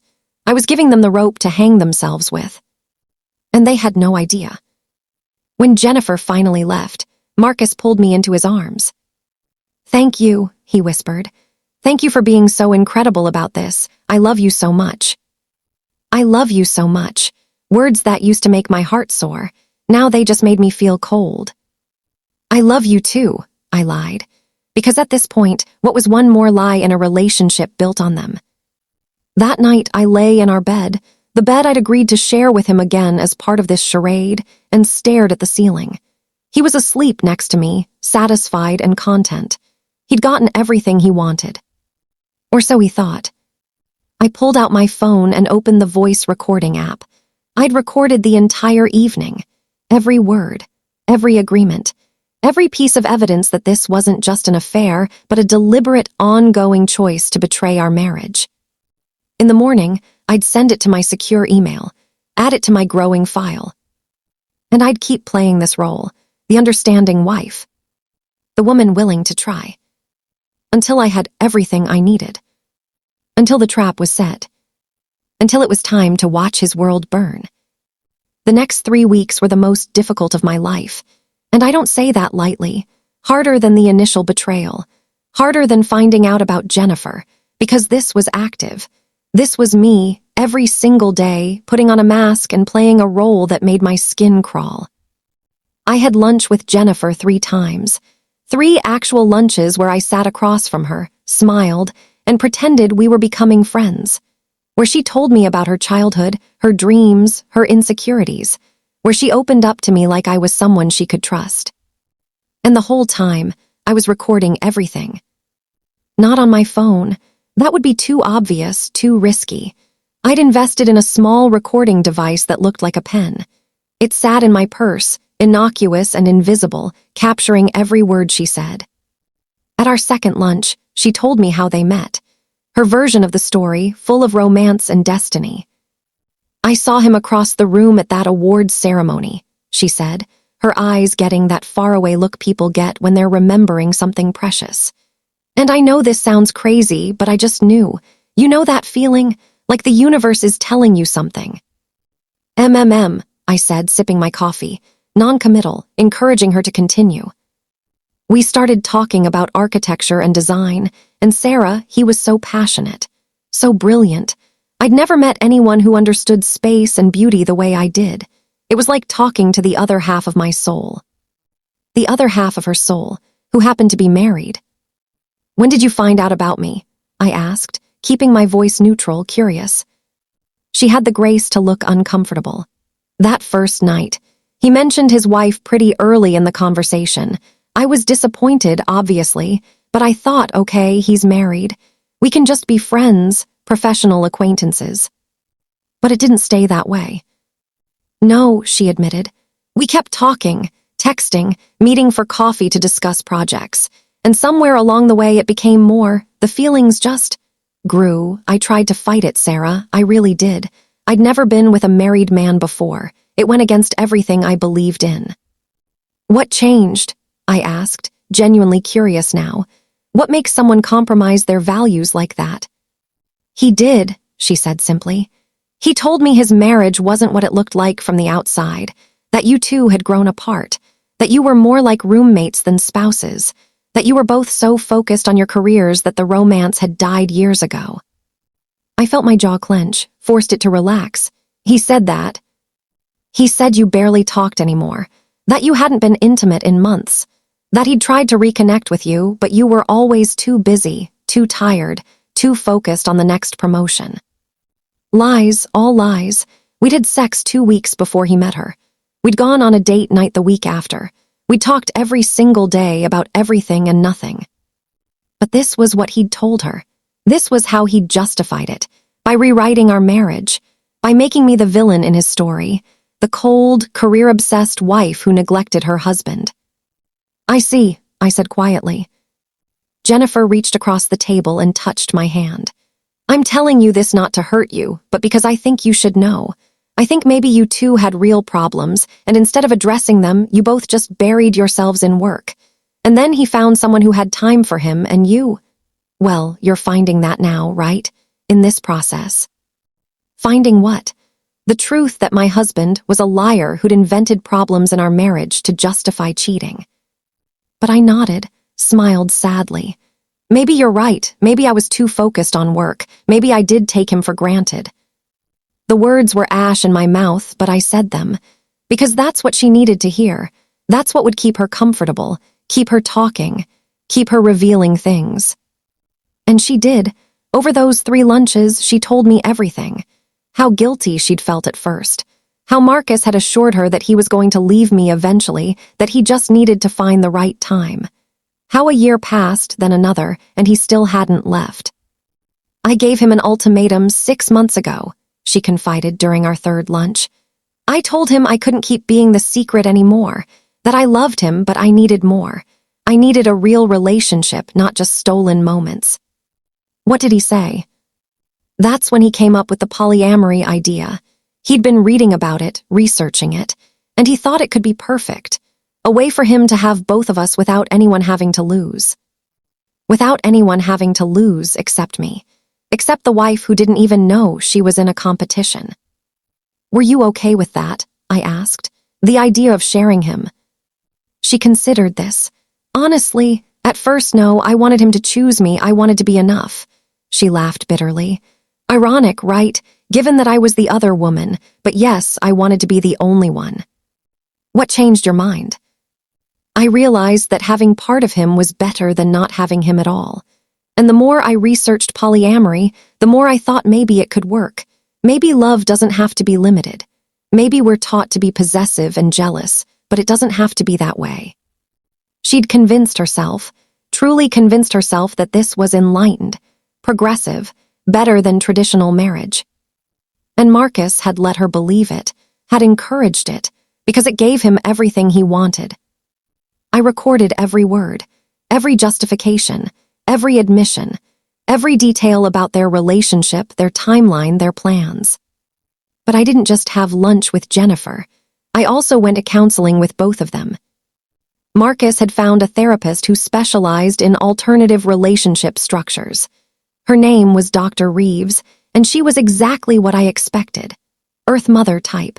Lots of talk about communication and processing feelings and releasing societal conditioning. Our first session, she had us each talk about what we wanted from this arrangement. Marcus went first. I want to love both of these incredible women openly and honestly. I want to build a relationship structure where everyone feels valued and respected, where we can support each other and grow together. He sounded like he was reading from a brochure. Jennifer went next. I want to stop hiding. I want to be able to love Marcus without shame or secrecy. And I want to build a friendship with Sarah. I think we could really support each other if we let ourselves. Then it was my turn. All eyes on me. The therapist with her encouraging smile, Marcus with his hopeful eyes, Jennifer with her eager expression. I want to understand, I said carefully. I want to understand how this could work, what it would look like, whether I can really do this. I paused, letting my voice shake just a little. I love Marcus. I've loved him for 9 years, and if this is what it takes to keep him, to keep our marriage, then I need to try. I need to know I did everything I could. Dr. Reeves nodded approvingly. That's very brave, Sarah. This process requires courage and openness from everyone involved. Brave. She thought I was brave for agreeing to share my husband with his mistress. The sessions continued weekly. We talked about jealousy management, time allocation, sexual health and safety, how to handle holidays and family events, whether we'd all live together eventually or maintain separate spaces. It was surreal. Sitting in that office, having serious discussions about logistics of sharing a husband like we were planning a business merger. And I played along, asked thoughtful questions, expressed concerns that made me seem engaged and trying, allowed myself to cry occasionally, which Dr. Reeves said was healthy processing. All while recording every session, building my file, documenting everything. But the lunches and the therapy sessions weren't enough. I needed more. I needed the kind of evidence that would destroy him completely, not just in court, but in every aspect of his life. So I did something that even I thought might be crossing a line. I hired a private investigator. His name was Tom Garrett, former police detective turned PI. Rachel had found him through a friend of a friend. He was expensive, but he was good, discreet. I need to know everywhere he goes, I told Tom in our first meeting. Everyone he talks to, everything he does when he thinks no one is watching. Can you do that? Tom looked at me with eyes that had seen too much. I can do that, but before we start, I need to know what you're looking for. Are you hoping I find something specific, or are you just gathering general information? I want to know if there's more, I said. Jennifer is the one he told me about, but a man who can lie for 2 years, who can maintain a whole secret relationship, who can look me in the eye every day and betray me. Is she really the only one? Tom nodded slowly. You think there might be others? I think a man who needs 2 women to feel complete might be lying about the number. I think a man who's this good at deception might be better at it than even he's admitting. Okay, Tom said. I'll follow him, document everything. You'll get a full report with photos, timestamps, locations, everything admissible and legal. How long will this take? Give me 3 weeks. That's enough time to establish patterns, see who he's really spending time with. 3 weeks. I could do 3 more weeks of this charade if it meant getting the truth. Tom was as good as his word. He tailed Marcus everywhere, to work, to lunch meetings, to the apartment I'd found evidence of which was indeed Jennifer's place. to the gym, to restaurants, and to other places I didn't know about. The report Tom gave me 3 weeks later was thick, detailed, damning. Marcus had a routine with Jennifer. Tuesday and Thursday evenings, he'd go to her apartment, stay until around 11, then come home to me. Saturday afternoons were theirs too, usually spent at restaurants, parks, or shopping. But there was more. "See this," Tom said, pointing to a series of photos from different days. Monday and Wednesday lunches, same restaurant every week, different woman each time. My blood ran cold. What? I don't know who she is yet, but he's consistent. Every Monday, 12:30, this cafe downtown. She's there waiting. They have lunch, sometimes they walk in the park after. Then he goes back to work. The photos showed Marcus with a woman I'd never seen before. Older than Jennifer. Maybe early 40s, professional looking. They sat close, laughed together, held hands across the table. "There's more," Tom said, flipping pages. "Wednesday evenings, twice in the 3 weeks I followed him, he went to a hotel bar, met another woman. They had drinks, then went upstairs. He left around 10. Different women, multiple women, not just Jennifer." "How many?" I asked, my voice barely a whisper. "That I saw, 3 including Jennifer. Could be more that didn't happen during my surveillance window." I felt sick, actually sick. I'd thought Jennifer was it, the one affair, the one betrayal. Bad enough on its own, but contained, quantifiable. But this was something else. This was a pattern, a lifestyle. Marcus wasn't a man who'd fallen in love with someone else. He was a serial cheater, a man who kept multiple women on rotation, who lied to all of us. "The Monday lunch woman," I said. "Can you find out who she is?" "Already did," Tom said, pulling out another page. "Her name is Vanessa Cho. She's a real estate attorney, works at Morrison and Associates downtown, married." Married? He was having an affair with a married woman too. And the Wednesday hotel woman. Harder to pin down. She doesn't seem to be a regular in his life like the other two. Could be casual encounters. Could be another ongoing thing. Want me to keep digging? "Yes," I said immediately. "I want to know everything. Every woman, every lie, every piece of this." Over the next 2 weeks, Tom provided more information. Vanessa Cho had been seeing Marcus for almost as long as Jennifer. They'd met through work. She'd handled some real estate contracts for his firm. She was in an unhappy marriage, apparently, looking for escape and excitement. Marcus had given her the same story he'd given Jennifer, that his marriage was dead, that he was planning to leave, that they just needed to be patient. The Wednesday woman was actually multiple women, casual hookups from apps, one-night stands or occasional arrangements. Tom found evidence of at least 4 different women over the past month alone. I sat in my car reading Tom's final report, and something inside me just broke, or maybe it crystallized, hardened into something unbreakable. This wasn't about polyamory. It wasn't about needing 2 women to feel complete. It was about Marcus being a selfish, narcissistic man who wanted everything and felt entitled to take it, who lied to everyone, who manipulated everyone, who thought he was smarter than everyone else. And the polyamory proposal, that wasn't honesty. That wasn't evolution. That was just him trying to legitimize what he was already doing, trying to get permission retroactively for his cheating so he could continue without the inconvenience of hiding. Jennifer didn't know about Vanessa. Vanessa didn't know about Jennifer. None of them knew about the random hookups, and I was supposed to be the understanding wife who accepted all of it. No, absolutely not. It was time to stop playing the role, time to stop gathering evidence. I had everything I needed, more than enough. It was time to burn it all down. I called Patricia. "File the papers, I'm done." "You sure?" she asked. "Once we file, there's no going back." "I'm sure, and Patricia, I'm going to need you to do something else for me."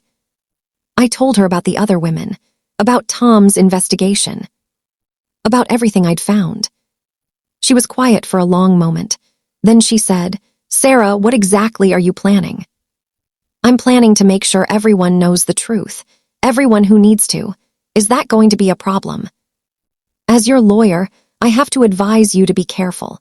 Don't do anything that could be considered harassment or defamation. It's not defamation if it's true. No, she agreed. It's not.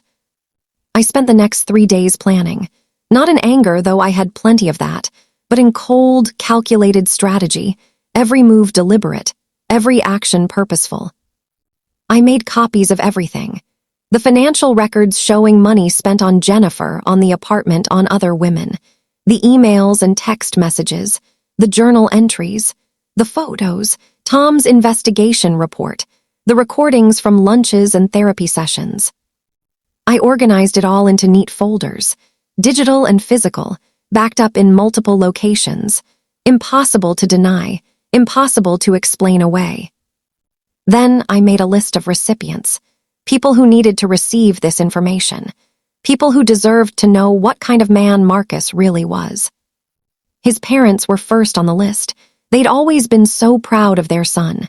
The successful architect, the devoted husband, they deserved to know the truth. His boss, Richard Chen, was second. Marcus had just been promoted. He was representing the firm at client meetings, industry events. The firm's reputation was attached to his. They deserved to know what kind of person was representing them. Our friends, the couples we'd socialized with for years, who'd celebrated our anniversary, who'd looked at us as relationship goals, they deserved to know why our marriage was ending. And Jennifer, who thought she was the only one, who thought Marcus loved her, who thought they were building something real together, she deserved to know she was just one of many. Vanessa, too, the married woman who was risking her own marriage for Marcus, she deserved to know she wasn't special, that he was lying to her just like he'd lied to everyone else. I created individualized emails for each person, not a mass send, each one personal, each one with the specific evidence most relevant to them. For his parents, I included his journal entries. Let them read in his own handwriting how he'd deliberately deceived everyone, how he'd felt entitled to it. For his boss, I included the financial records, showed how he'd been using company time for his affairs, how he'd lied about business trips, how he'd misrepresented his character to clients and colleagues.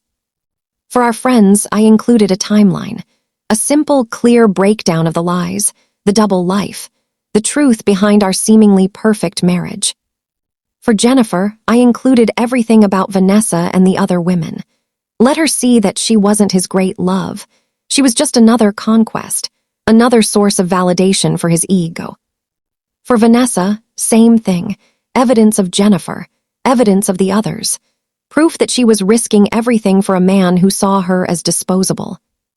I scheduled all the emails to send on the same day, same time, maximum impact. But I wasn't done. There was one more thing I needed to do, one more piece of the puzzle. I needed to confront Marcus one last time, not as the understanding wife, not as the woman trying to make polyamory work, but as myself, as Sarah, as the woman he'd betrayed and underestimated. I planned it for a Friday evening. I told Marcus I needed to talk. He probably thought it was about our arrangement, about working through my feelings with Dr. Reeves. He had no idea what was coming.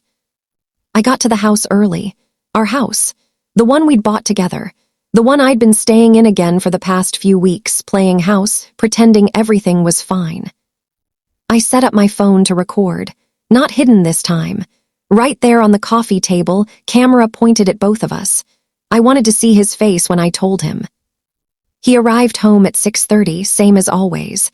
Called out, "Honey, I'm home," like we were a normal couple, like he wasn't living multiple lives. "In here," I called from the living room. He came in, loosening his tie, smiling. "Hey, beautiful, how was your day?" "Enlightening," I said.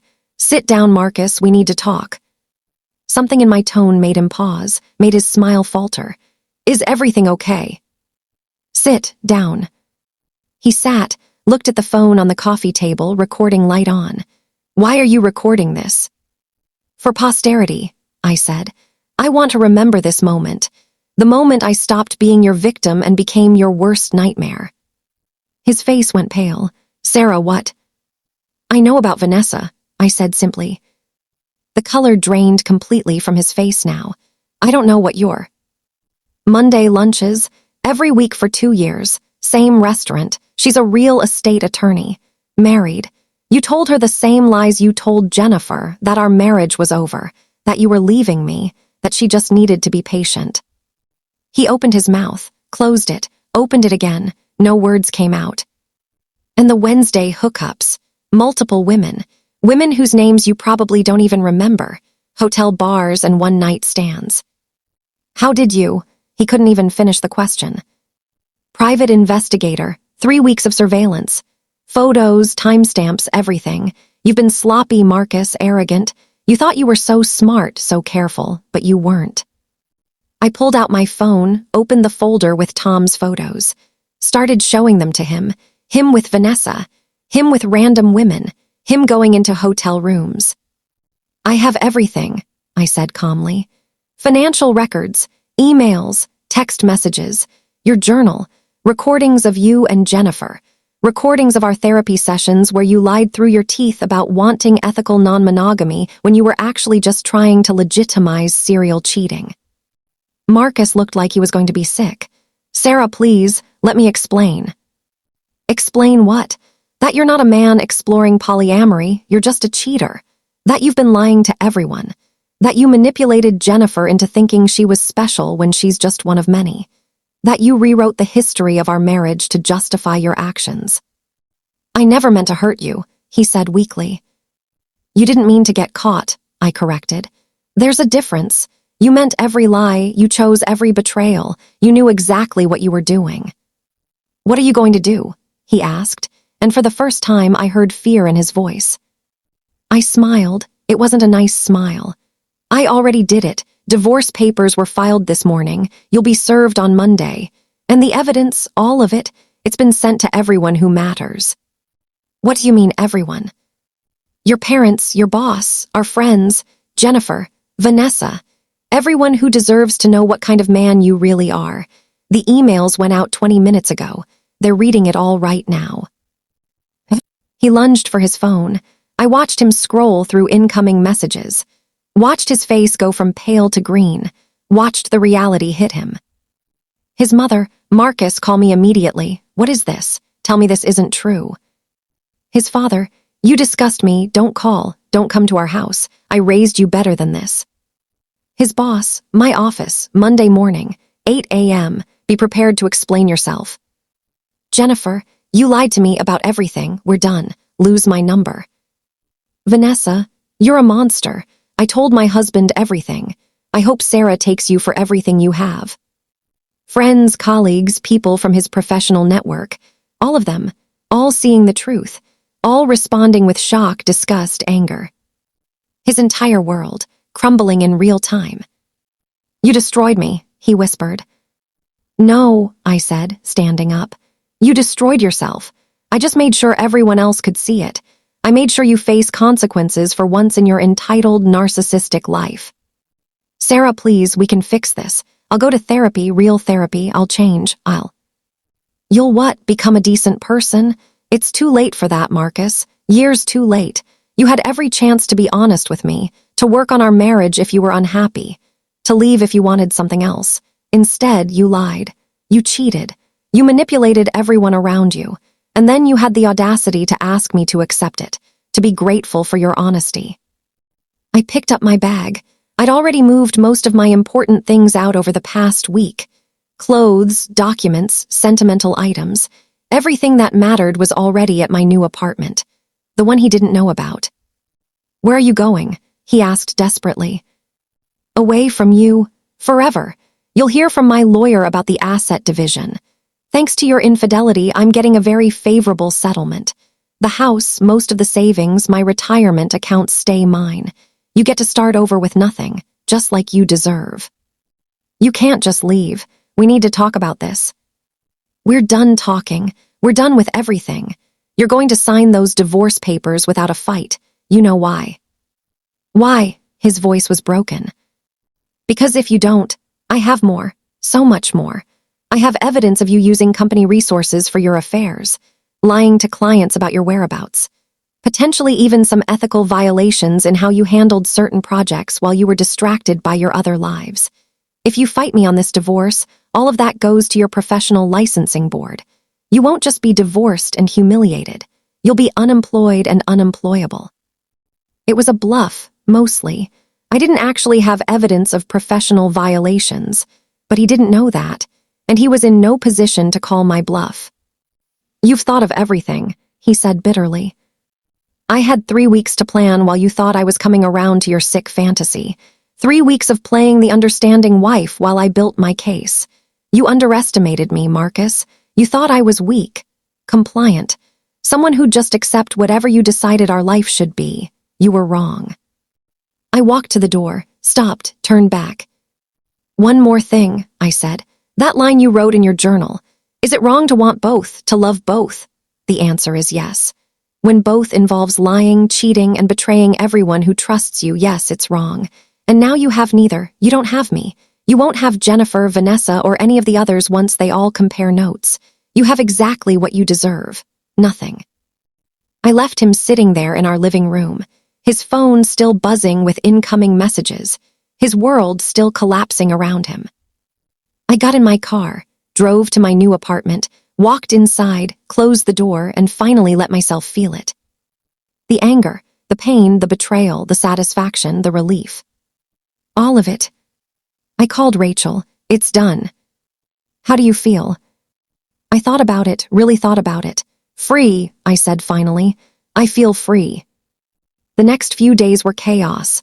Marcus tried calling, texting, showing up at my new apartment, though I'd been smart enough not to tell him where it was and he couldn't find me. He sent emails begging for another chance, for forgiveness, for mercy. I blocked him on everything. Let Patricia handle all communication. His parents called me. His mother was crying. Sarah, we're so sorry. We had no idea. We're horrified by what he did. You deserved so much better. His father was more direct. Take him for everything. You have our full support. I thanked them. I'd always liked his parents. It wasn't their fault their son turned out to be a monster. Jennifer called too, got through before I could block the number. I need to talk to you, she said. Please, just give me 5 minutes. Against my better judgment, I agreed to meet her. One last time, at the same coffee shop where we'd first met. She looked terrible, eyes red from crying, no makeup, hair pulled back in a messy ponytail. I'm sorry, she said immediately. I'm so sorry. I didn't know about the others. I swear I didn't know. Would it have mattered? I asked. If it was just you, would you have still done it? Still slept with my husband for 2 years? She was quiet for a long moment. Then quietly, yes, I would have, because I loved him, or I thought I did. I don't even know anymore. He lied to you too, I said, and I was surprised to find I felt a little bit sorry for her, just a little. He told you our marriage was dead, that I was cold and career-obsessed, that I didn't have time for him. None of that was true, Jennifer. We were happy, or I thought we were, until he decided one wife wasn't enough. I know that now, she said. I read everything you sent, your documentation of your marriage, the trips you took, the date nights, the life you built. He lied to me about all of it. Made me think I was saving him from a loveless marriage when I was actually just destroying a real one. A tear rolled down her cheek. I hate that I was that person. I hate that I became someone who could do that. I thought I was different, special, that what we had was real and worth fighting for. It wasn't, I said flatly. You were convenient, available, young, and impressed by him. He would have gotten bored eventually and moved on to someone else, just like he did with all the others. I know, she wiped at her eyes. I don't expect you to forgive me. I don't even forgive myself. I just wanted you to know that I'm sorry, that if I could go back and change it, I would. But you can't, I said. None of us can. We just have to live with the choices we made. You chose to believe his lies because it was easier than facing the truth. That's on you. She nodded miserably. What are you going to do now? Move on, I said simply. Build a life that doesn't include liars and cheaters. Be happy. Actually happy, not fake happy based on lies. I hope you find that, she said quietly. You deserve it. After she left, I sat there for a while, finishing my coffee, thinking about everything that had happened, everything I'd lost, everything I'd gained. I'd lost my marriage, the future I'd planned, the man I thought I'd spend my life with. But I'd gained something too. Strength, clarity, the knowledge that I could fight for myself, that I didn't have to accept mistreatment, that I was enough all by myself and anyone who didn't see that didn't deserve me. The divorce proceedings moved quickly.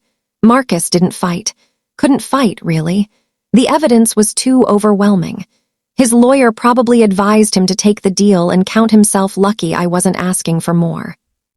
We split the assets just like Patricia predicted. I got the house, most of the savings. My retirement stayed mine. He got his retirement and one of the cars. He had to pay my legal fees since the divorce was fault-based. 6 weeks after I'd filed, it was final. I was no longer Mrs. Marcus Thompson. I was just Sarah again. Sarah Mitchell, my maiden name, the name I'd had before I'd tied myself to a man who didn't deserve me. I sold the house. Too many memories, too much history, started fresh in a new place. Smaller, but mine, all mine. Work was going well. My boss had heard about the divorce through the grapevine and pulled me aside. You doing okay? Anything you need. Just to focus on work, I'd said, to throw myself into something productive. She'd nodded, understanding, and she'd given me the biggest project of my career. A campaign for a major client, 6-figure budget, huge visibility. The kind of project that could make a career. I threw myself into it, worked 12-hour days, created something brilliant, something I was proud of. We landed the client. My boss promoted me to senior director, gave me a team of my own, a corner office, a significant raise. I was thriving, actually thriving. Meanwhile, Marcus was not. I heard through mutual friends that he'd been demoted at work. Not fired, but moved to a less visible position. His boss had made it clear that while the personal stuff was his own business, the lying and misuse of company time was not. He was on thin ice professionally. His social circle had contracted significantly. People who'd been our friends or his friends didn't want to associate with him anymore.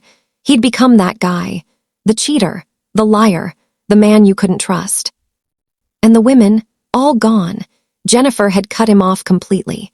So had Vanessa, who'd apparently gone to marriage counseling with her husband and was trying to save her own marriage. The random hookups had dried up once word got around about what kind of person he really was. He'd wanted 2 women to feel complete. Now he had 0 and was utterly empty. Karma, it seemed, was real. 6 months after the divorce was finalized, I ran into him at a professional event. Couldn't avoid it.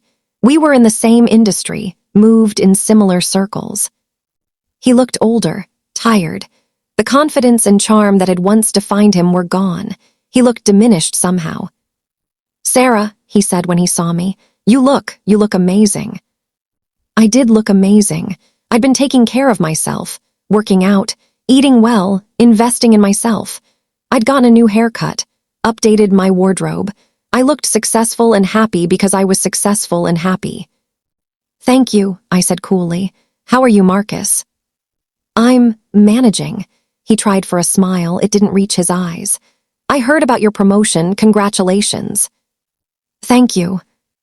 An awkward pause. Then he said, quietly, "I'm sorry for everything. You were right about all of it. I was selfish and narcissistic, and I destroyed the best thing in my life. I know it doesn't mean anything now, but I really am sorry." I looked at him, this man I'd loved for 9 years, this man who'd broken my heart and betrayed my trust, this stranger. "I appreciate that," I said, and I meant it, not because I forgave him. I didn't, and I probably never would, but because his apology meant he finally understood what he'd lost, what he'd thrown away. "Do you think," he started, then stopped. "Never mind, it's a stupid question." "What?" "Do you think you'll ever be able to forgive me?" I considered this, really considered it. "Maybe someday," I said honestly. Not for you, for me, so I'm not carrying anger around forever. But forgiveness doesn't mean forgetting. It doesn't mean letting you back into my life. It just means making peace with what happened and moving on." He nodded, looked like he wanted to say more but didn't know how. "I have to go," I said. "Take care of yourself, Marcus." "You too, Sarah. You really do deserve all the happiness in the world." I walked away from him for the final time, and this time, I didn't feel angry or hurt or betrayed. I just felt nothing. He was a chapter in my life that was closed, a lesson learned, a reminder of my own strength. Nothing more. 1 year, that's how long it had been since I'd walked out of that coffee shop meeting with Marcus for the last time. 1 year since I'd started the real work of rebuilding my life. Not just the external stuff, the new apartment, the promotion, the financial independence, but the internal work, the hard work of healing. Dr. Rodriguez had been right about everything. The revenge, the exposure, the systematic destruction of Marcus's life, it had felt good in the moment. Satisfying, like justice finally being served, but it hadn't magically healed me. It hadn't erased the pain or the betrayal or the damage that had been done to my ability to trust. That part took time, and work, so much work. I kept seeing Dr. Rodriguez every week for months after the divorce was finalized. We talked about everything, not just Marcus and the betrayal, but me, who I was, what I wanted, what I'd learned about myself through this nightmare. "You know what I realized?" I told her one day, about 8 months into my healing journey. "I spent 7 years trying to be the perfect wife. I organized our lives. I kept our home beautiful. I supported his career while building my own. I was always trying to be enough." "And," Dr. Rodriguez prompted gently, "and I was enough. I was always enough. The problem was never me. It was him. He was the one who was broken, who needed constant validation from multiple sources because he couldn't find it in himself. I could have been perfect in every possible way, and it still wouldn't have been enough for him because the void he was trying to fill was inside himself." She smiled. "That's a huge realization, Sarah. How does it feel to understand that?" "Freeing," I said. "It means I don't have to spend the rest of my life wondering what I did wrong or what I could have done differently. I did nothing wrong. I was a good wife. I was loyal and loving and present. He was the one who chose to betray that. His choices were about him, not about me." Understanding that intellectually was one thing. Actually believing it, feeling it in my bones, took longer. There were still nights when I'd lie awake, wondering. Still moments when I'd see a happy couple and feel a pang of loss for what I'd thought I had. But those moments became less frequent, less intense. Eventually, they barely registered at all. I started dating again about 10 months after the divorce. Not seriously at first, just coffee dates, dinners, getting comfortable with the idea of letting someone new into my life. It was terrifying. The first few dates were disasters. I was suspicious of everything. Every compliment sounded like manipulation. Every text that came too late or too early was evidence of deception. I was looking for red flags everywhere, seeing betrayal in innocent actions. "You're protecting yourself," Dr. Rodriguez said when I told her about my dating struggles. "That's normal. Your trust was violated in the worst possible way. Of course you're cautious. But there's a difference between being cautious and being closed off. You don't want to let what Marcus did prevent you from ever connecting with someone again." She was right. I was so afraid of being hurt again that I wasn't really giving anyone a chance. So I made a conscious effort. I went on dates with an open mind. I practiced vulnerability, even though it scared me. I told the men I dated about my divorce, about what I'd been through, and if they couldn't handle that, they weren't right for me anyway. And then, about 13 months after my divorce was finalized, I met David. We met at a professional networking event. He was in finance, completely different industry from mine. When he approached me, my first instinct was to politely brush him off. But something made me pause. Maybe it was the kind way he smiled. Maybe it was the fact that he asked about my work instead of leading with a pickup line. We talked for an hour, just talked. About our careers, our interests, our lives. It was easy, comfortable, no pressure, no games. When he asked for my number, I hesitated. He noticed. "Too forward?" he asked. "I'm sorry. I just really enjoyed talking to you and thought maybe we could continue the conversation over coffee sometime." "No, it's not that," I said. I'm coming out of a really difficult divorce. I'm probably not the best dating prospect right now." He considered this. "Okay, well, how about we start with just being friends? No pressure, no expectations. Just two people who enjoyed talking to each other grabbing coffee sometimes." Friends, I could do friends. We did grab coffee, then we grabbed lunch, then dinner, and somewhere along the way, without me really noticing, we became more than friends. David was different from Marcus in every way that mattered. He was open, honest. When he said he'd call, he called. When he made plans, he kept them. There were no mysterious late nights or unexplained absences. More importantly, he was interested in me, the real me, not some ideal he wanted me to be. He asked about my work and actually listened to the answers. He supported my ambitions instead of feeling threatened by them. He made me laugh. He made me feel safe. "I need to tell you something," I said to him about 3 months into our relationship. We were having dinner at his place, and I'd been working up the courage all evening. "Okay," he said, setting down his fork and giving me his full attention. "What's on your mind?" "I'm terrified," I admitted. "Of this, of us, of getting hurt again.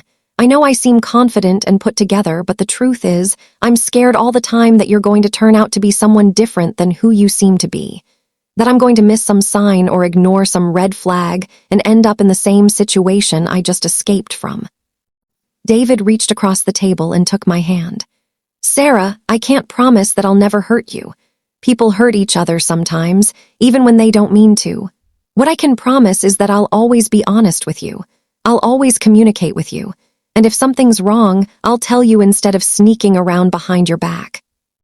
"How do I know that?" I asked, adding how vulnerable I sounded. "How do I know you're telling the truth?" "You don't," he said simply. "That's what trust is. It's choosing to believe someone even though you can't know for sure. It's a risk. And I understand why that risk feels enormous to you right now.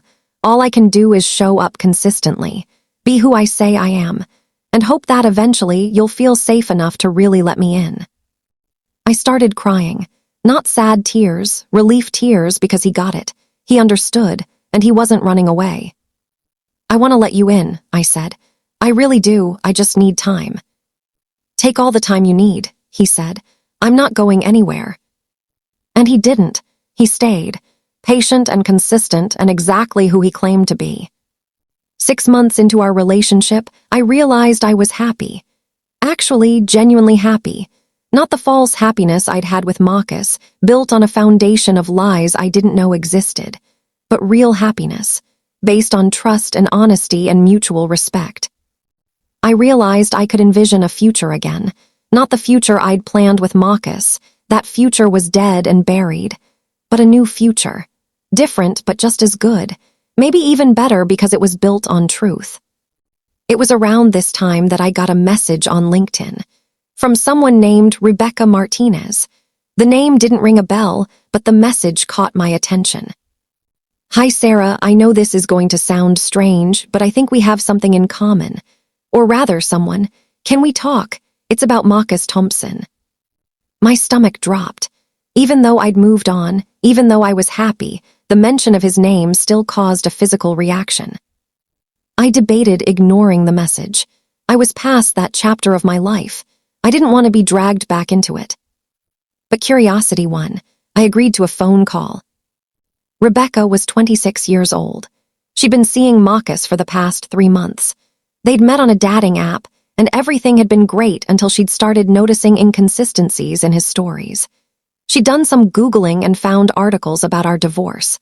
Articles that had been written because Marcus's professional reputation had taken such a hit that it had become minor industry news. "I found your information through those articles," Rebecca said. "And I know this is probably the last thing you want to deal with, but I needed to know. Is everything they said true?" I gave her the condensed version. The affairs, the lies, The polyamory proposal that was really just an attempt to legitimize cheating. "Oh my God," she breathed. "He told me he'd been married once, but it ended because you two wanted different things, that it was mutual and amicable." "Of course he did." "Rebecca," I said gently, "I can't tell you what to do, but I can tell you that people don't change unless they do serious work on themselves. Has he mentioned therapy, counseling, any kind of accountability for his past actions?" "No," she said quietly. "He mostly just talks about how his ex-wife didn't understand him, how his family turned their backs on him, how his career suffered because of false allegations." False allegations. So that's the story he was telling now. "They weren't false," I said. "I have evidence of everything, documented proof. But more than that, I have my experience. And my experience is that Marcus is a man who will tell you exactly what you want to hear while doing exactly what he wants to do. You deserve better than that." She thanked me for my honesty and hung up. I never found out what she decided to do with that information. Whether she stayed or left, it was her choice to make. But talking to her made me realize something important. Marcus hadn't changed. He was still out there, still lying, still manipulating, and he probably always would be. And I was okay with that, not because I wished him well, but because he wasn't my problem anymore. He was someone else's lesson to learn, someone else's red flag to ignore or heed. I was free of him, completely and totally free. I shared this with Rachel over lunch the next day.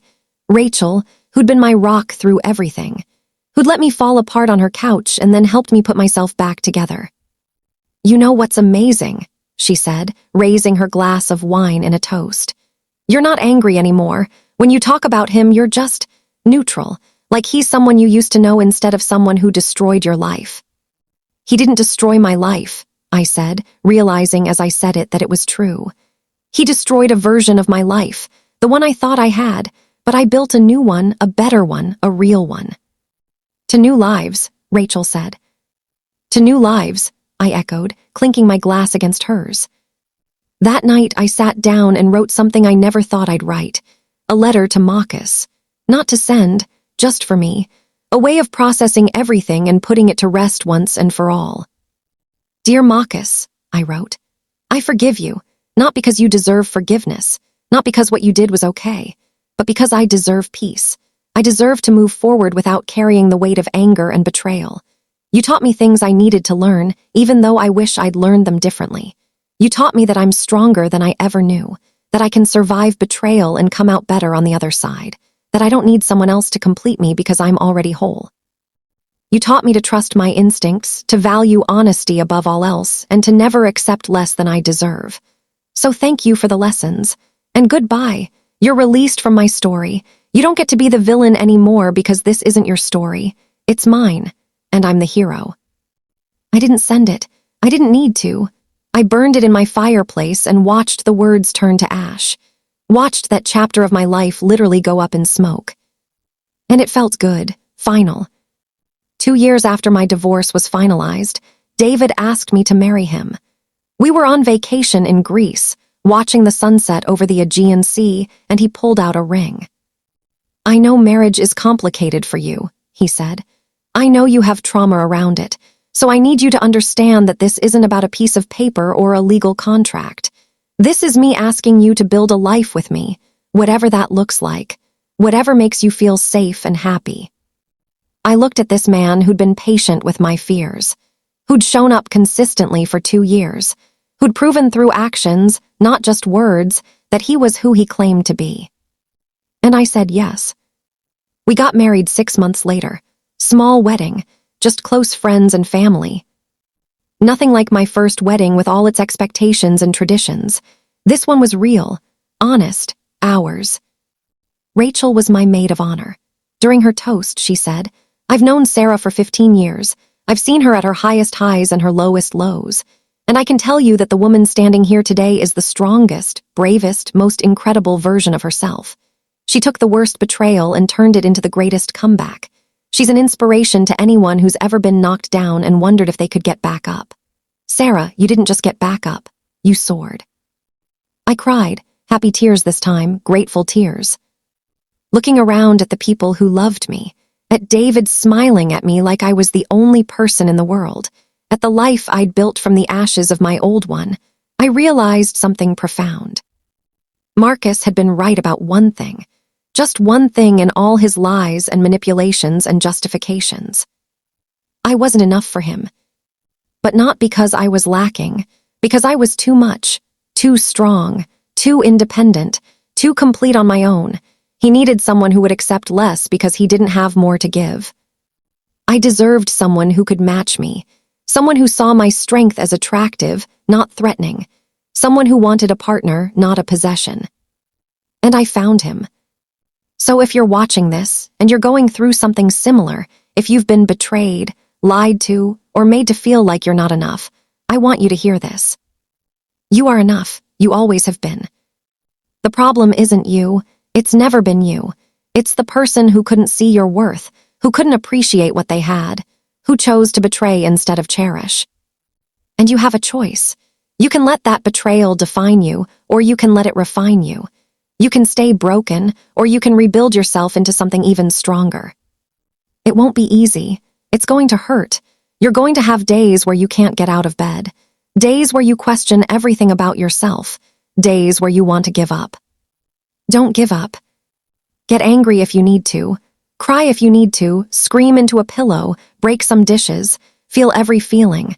But then, when you're ready, get up, dust yourself off, and start building. Build a life that doesn't include people who don't value you. Build boundaries that protect your peace. Build standards that you won't compromise. Build a version of yourself that you're proud of. And most importantly, build a future that's yours, not the one someone else chose for you, not the one you thought you were supposed to have, but the one you actually want. Because here's what I learned through all of this. Betrayal doesn't break you unless you let it. Pain doesn't destroy you unless you give it permission. And the end of one story is just the beginning of another. My marriage to Marcus ended. That story is over. But my story is just beginning, and it's going to be amazing. Not because everything is perfect, but because it's real, it's honest, it's mine. 3 years ago, I thought my life was over. I thought I'd lost everything that mattered. I was wrong. I hadn't lost everything. I'd lost dead weight. I'd lost lies disguised as love. I'd lost a future that was never going to be what I thought it was. And in losing that, I gained everything. I gained myself, my strength, my independence, my ability to choose what I accept and what I refuse. I gained the knowledge that I can survive anything, that I'm not defined by what happens to me, but by how I respond to it. I gained real love, based on honesty and respect and mutual support. I gained a life I'm proud of, a career I love, friends who showed up when it mattered, a partner who chooses me every single day. And I gained a story worth telling, a story that might help someone else who's where I was 3 years ago, broken, betrayed, wondering if they'll ever be okay again. You will be okay, more than okay, you'll be extraordinary. Because that's what happens when you refuse to let betrayal have the last word, when you choose yourself, when you decide that you deserve better and refuse to accept anything less. Marcus thought he needed 2 women to feel complete. Turns out, he wasn't complete enough for one good woman. And I'm grateful for that. Grateful that his inadequacy revealed itself before I wasted any more years on him. Grateful that his betrayal set me free to find something real. I'm not going to lie and say I'm grateful for the pain. I'm not. The pain was real and terrible, and I wouldn't wish it on anyone. But I am grateful for what came after the pain. The growth, the healing, the rebuilding. The victory. Because this is a victory, not over Marcus, over myself, over my fear and doubt and insecurity, over the part of me that wanted to stay small and safe and avoid risk. I risked loving again. I risked trusting again. I risked building a new future after the old one crumbled. And it paid off. So to anyone watching who's in the middle of their own betrayal story, who's wondering if they'll ever feel whole again, who's questioning whether they have the strength to start over, I want to say this. You have the strength, you are whole, and you will not just survive this, you will thrive. Take your time, feel your feelings, lean on people who love you, get professional help if you need it. There's no shame in that. I needed it. It saved me. But most importantly, believe in yourself. Believe that you deserve better. Believe that this ending is also a beginning. Believe that the best chapters of your life might still be unwritten. Because they are. Mine certainly were. And now, sitting here in my beautiful home, with my husband who actually deserves that title, with a career I love and friends who showed up and a life that's authentically mine, I can say without hesitation, I'm happy, truly, deeply, genuinely happy. And if I can get here from where I was, you can too. So smash that like button if this story resonated with you. Subscribe if you want to hear more stories like this. And drop a comment telling me where you're watching from and if you've ever experienced betrayal, how you overcame it. Because we're all in this together. We're all just trying to survive the hard things and build lives worth living. And we can do it. I'm living proof. My name is Sarah. I was betrayed by someone I trusted with my whole heart, and I survived. I thrived. I won. You will too. Thank you for listening to my story. I hope it helps you write yours. Amatic Revelations.